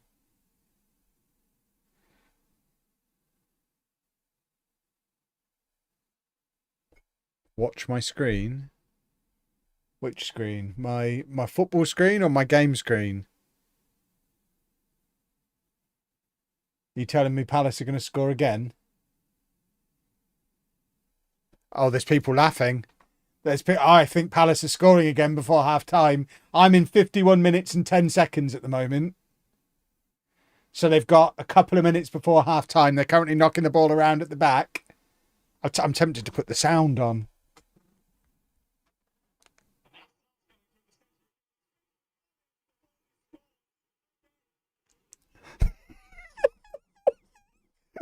Oh! I just want to hear the boos just for a minute. Oh! Can you hear that? Oh, I want to be there.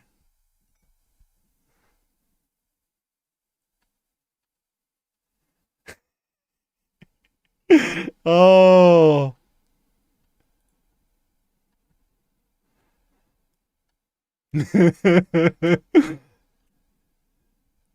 The good thing about everyone leaving in the first half like this is it gives them a good taste of what the stadium's going to look like next season when they can't half fill it.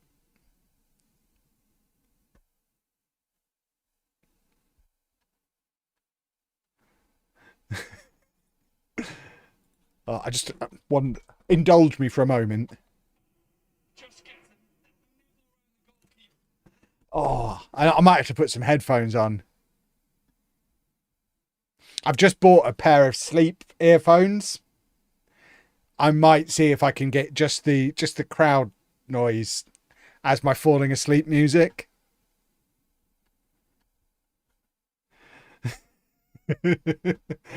Oh, they've cut to a shot outside the stadium. Oh, round of applause for the producer. That's incredible. Oh, that's amazing. Oh, there'll still be a queue to get on that stupid train.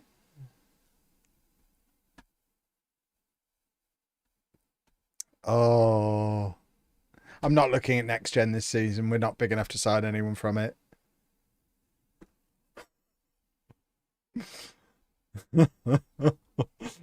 Wow. Football, eh? What a game. Don't forget Palace had a goal wrongfully disallowed as well. So it should be 4. The halftime boos. I'm just muting my mic so I can just listen to them for a minute.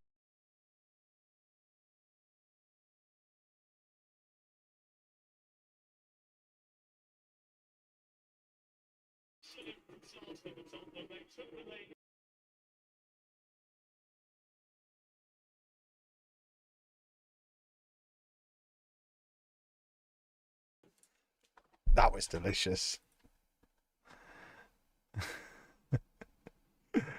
Oh, Wham82, thank you very much for the sub.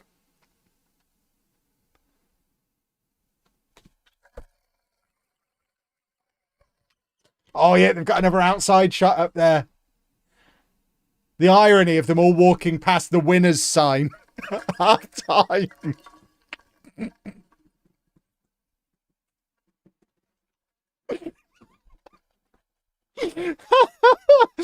Oh. I don't think I've enjoyed a stream this much in years.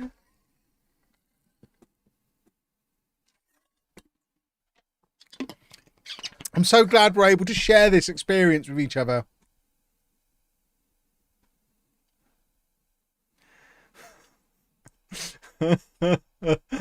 I'm giving myself a headache. I'm having such a nice time. I need to stop laughing so much.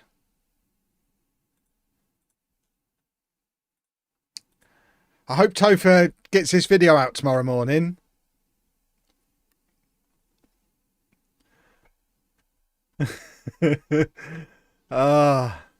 First thing tomorrow. Stay up all night editing it.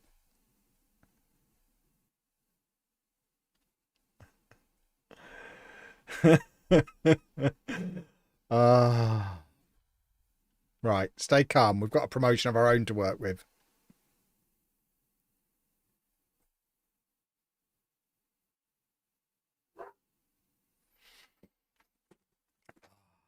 Have you still got your Conte bobblehead? I bet you miss him. Remember when you thought he was rubbish? Those were the days, weren't they?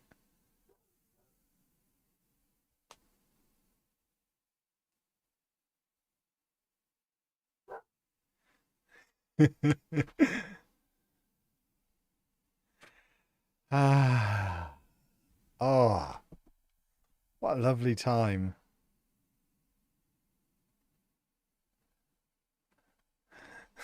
I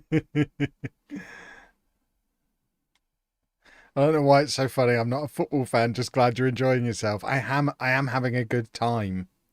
My boy Michael Gash is Peterborough Sports Manager again, because he was before, joint with Luke Steele. And Phil Brown's our Director of Football. Okay. I never know what's going on down there.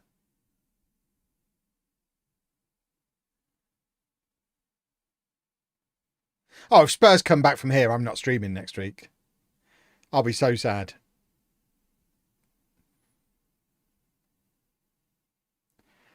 To come so close and have it taken from me.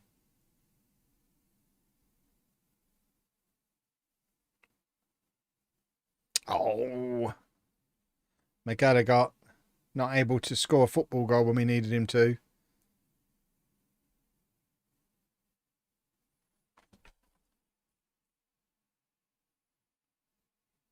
It's Johnny Day in the Johnny Day channel. Can he find his big buddy? Of course he can! See, he's dropped down to 36 goals from 41 matches. He's bottling it a little bit. He did this towards the end of last season as well. We got to the business end of the season and Miguelot got slowed down his goals and Johnny Day had to be the man who dragged us into the championship. Are we going to get another repeat of that? Is it going to be another Johnny Day moment to take Bedford to the Premier League?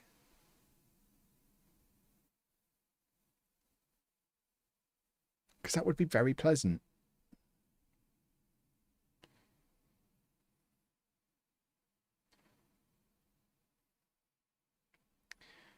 My beverage is nearly all gone. Good job I've got 2.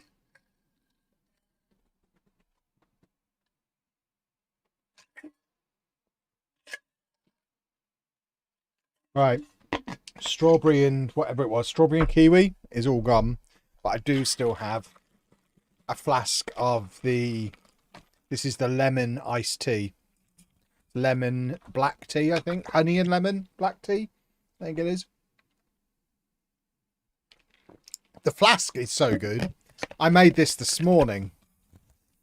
Half filled it with ice, so I always do, but it is still full of ice and very cold. Good flask. Good flasking.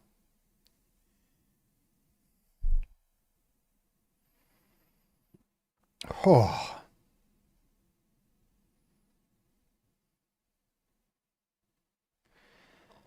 Oh. Right, well, I've calmed down a little bit now. Let's focus in on Bedford for a few matches. Enjoy half time. And then we can have some more fun in the second half. Grabbing a starter kit at some point. I like to look at the flasks. The flasks are genuinely really good. The big one has got a handle on as well, so I can look like I'm an Instagram influencer and walk around with my little flask with a handle, the way Anna does. So I'm really cool. I am a cool guy. That and my Labubu, I am right up there with trends from 2 years ago.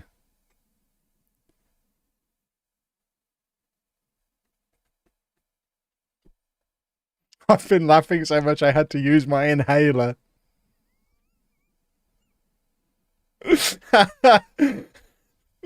Oh, that's brilliant. As long as we're all having a good time, I'd hate to think anybody here is not having a lovely time. I just want everyone to be happy and have fun. And it sounds like we all are, without exception. And that's the important thing.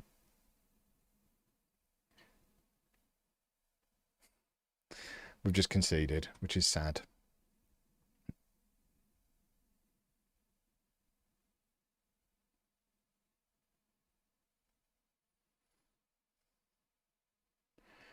Right, we need that Johnny Day moment. We are still in second, but Everton are running away with it.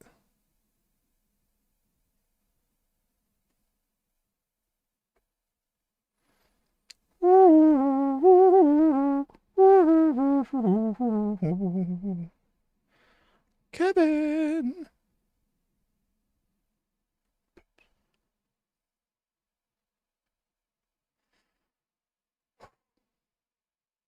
Can't I really do feel for Spurs fans because they used to be proper European team and now they're faded back. That I can't emphasise enough. Still in the Champions League. I wonder how that's going to go.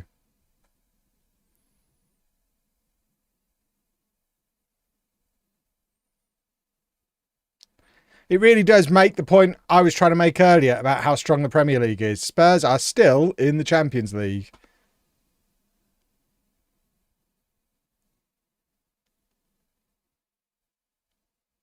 Oh my word, that's a risky pass. Right, there's the flick on. Can Day chase? He cannot.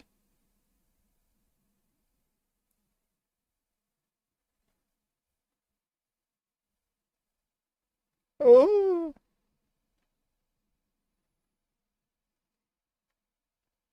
I mean, the dream scenario, and I don't even know if it's possible with the Champions League draw. I think you can all imagine the dream scenario. Arsenal win the Premier League. Arsenal make it to the Champions League final. Spurs get relegated from the Premier League and then lose in the Champions League final to Arsenal. Wouldn't that be fun? I'd enjoy myself. It's a semi. Ah, that does ruin the fun a little bit.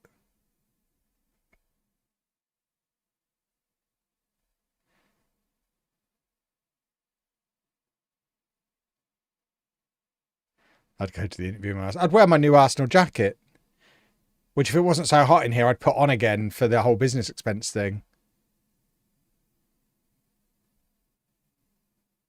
Miguelot. Would you not be a little worried? What? No, not even a little bit. Not even slightly worried. The window's open, the fan is on. The next step is air conditioning, which I'm not allowed to do because it's March and that's silly. At least Miguelot got scoring again.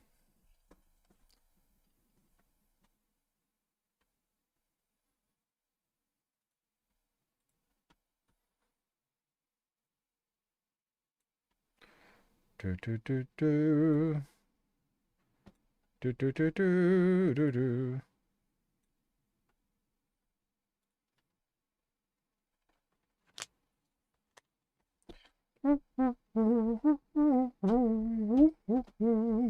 Oh, corner ahoy. And it's Edwards on to take it. Miguelot got hat trick.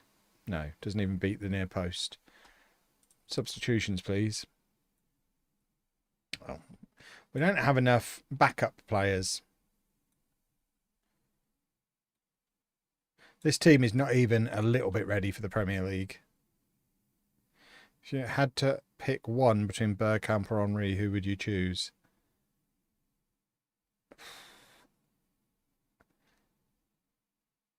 But they're just so perfect together. I mean, I guess it has to be Henry. Especially if I was putting one into the current team. I don't think Bergkamp would fit modern football, never mind the current team. I don't think there's necessary. I don't think that Dennis Bergkamp role really exists anymore. Whereas Henry, you could slot straight in up front for the current Arsenal team, and he'd be just as good as he ever was.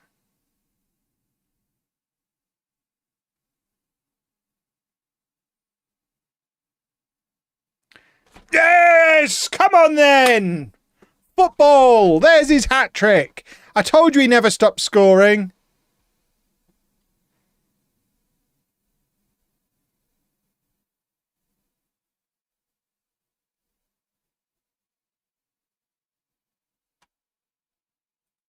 And of course, the whole Bergkamp not being able to fly thing would be a significant problem the way modern football is.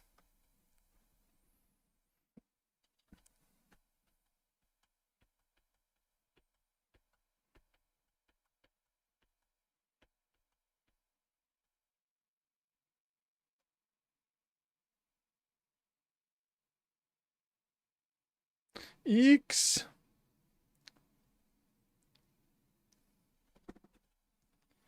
Oh, that's a big result. A big, fat, juicy result. What does that do to the league table?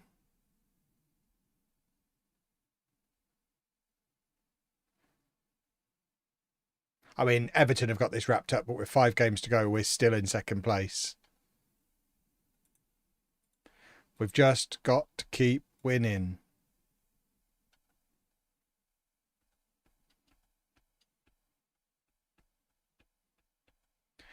But that game against Everton is a potential na-na skin for us. Hopefully they've won the league before we play them, so they stick the reserves out and don't care.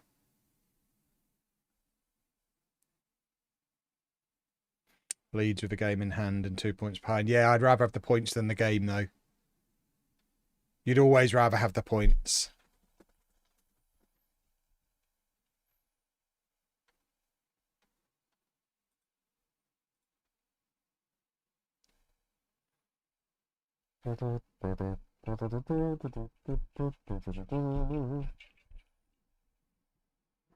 What are points? Exactly. What are points?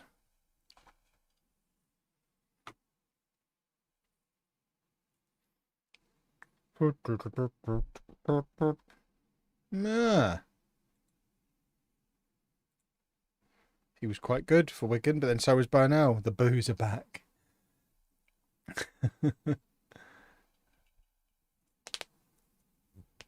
There's not many people there, is there? What was the point of that big ground if they can't even fill it?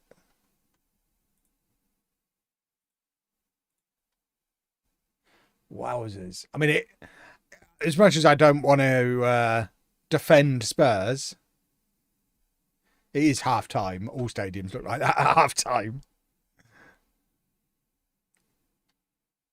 Because everyone's off getting a beverage and emptying their bladders. I don't want... What is this? I don't care. I don't... I'll just move on, thanks. Doesn't matter. I don't... I'll reject the board meeting.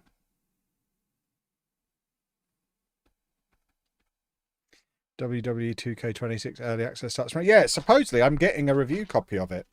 Let me see if it's on my email. Have I got my code yet? I don't seem to have my code yet. Am I not... Why give me a code but not put me on early access?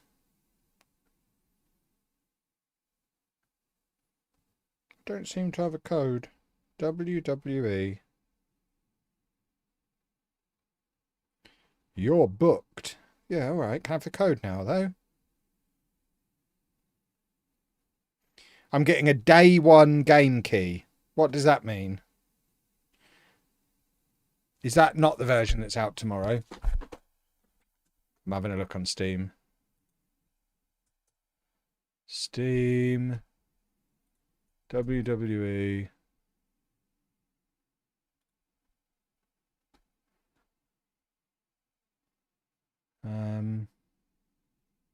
So that's not a type. It's not a version. That's not a version of the game. So I assume day one means I'll get it for the 12th. Is the 12th day one or is tomorrow day one? How does it work?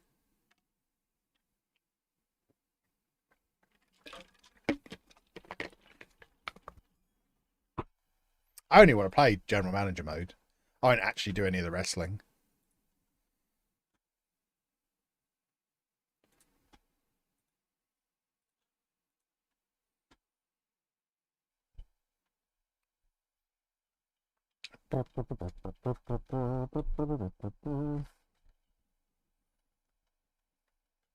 Wrestling manager, exactly. Will I wear a tie? Yes. What do you think of Danhausen in WWE? Danhausen is one of those characters. I liked him when he was on the Indies. It became clear in AEW that he's completely a one-trick pony, which is why he was barely used in AEW. So the idea of WWE signing someone who couldn't get TV time in AEW and then fast-tracking him straight to the main roster with his one thing, and then the WWE fans hating his one thing because they associate it with AEW, generally insane. And I imagine he'll be gone very quickly. Galactic Gaz, thank you for the super chat. Yeah, all very odd, the whole Danhausen thing. It's one of those gimmicks where he's much better off just being a quirky character who pops up on the indies. You don't really ever want him to actually wrestle because he's not very good at it. And the gimmick gets old fast when he's on TV every week. Not that he ever really was in AEW. Which is what makes the signing even more confusing. Miles Leeburn. The poor man's Miguelot has just scored against me to ruin our promotion push.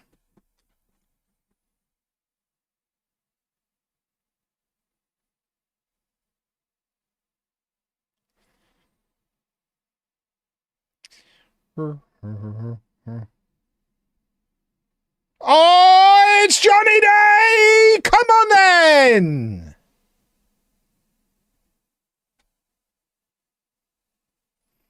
Three minutes in, we've equalised.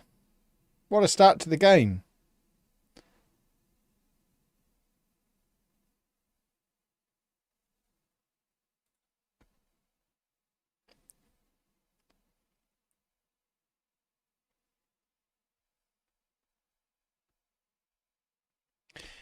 Do, do, do, do, do, do.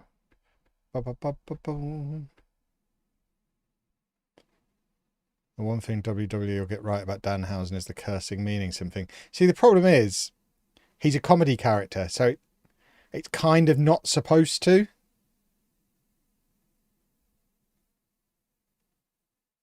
If they start having, like, he cursed Dominic Mysterio, didn't he? If Mysterio now acts cursed, it kind of ruins his character.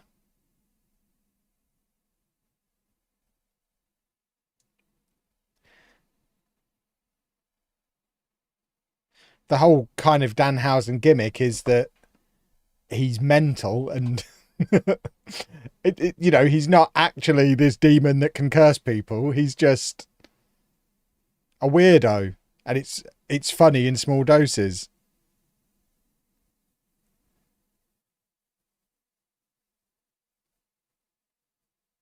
It's Johnny Day twice over. I always thought AEW stopped using him because he's mates with CM Punk. I mean, he was never really used, though, was he? I can remember a handful of times he appeared on AEW TV. Oh, yeah, he'll sell loads of merch because he's that kind of gimmick. Is Danhausen an actual wrestler, or is he just someone that comes out and curses people? I don't remember him ever having a match in AEW. Maybe he did.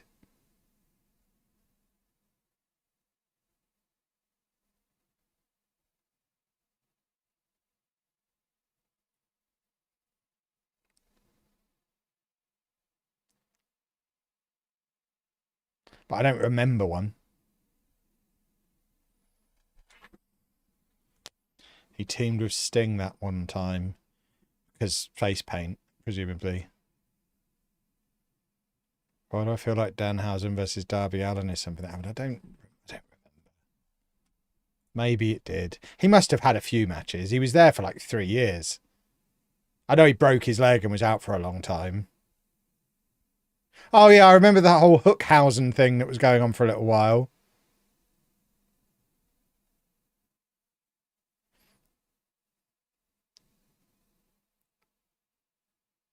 Yeah, all in all, it's a weird signing. And his main claim to fame was that CM Punk wrestled in his boots once because he forgot his own boots or something along those lines. CM Punk won the title in Danhausen's boots, or Miguelot again. I did finish the Pokemon Lego builds. You should go and watch the video on Block Party. It came out today.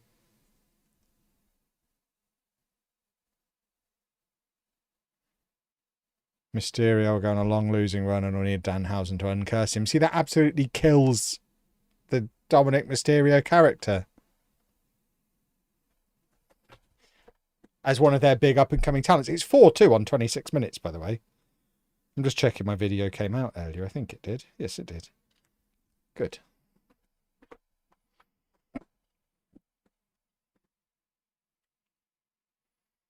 This is a football match, boys and girls.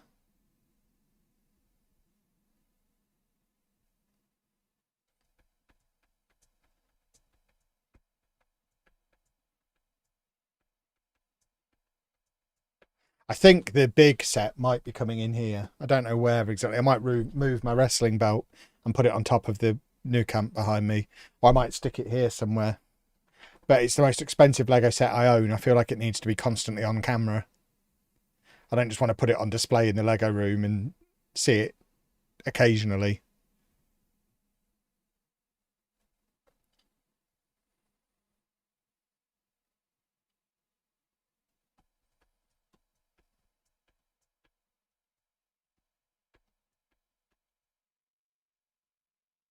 AEW signed him with a broken leg, yeah, but he was still there like 3 years.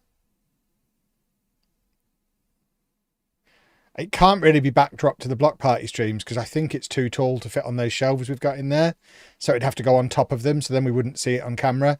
Plus, Anna's not going to let me move the Colosseum.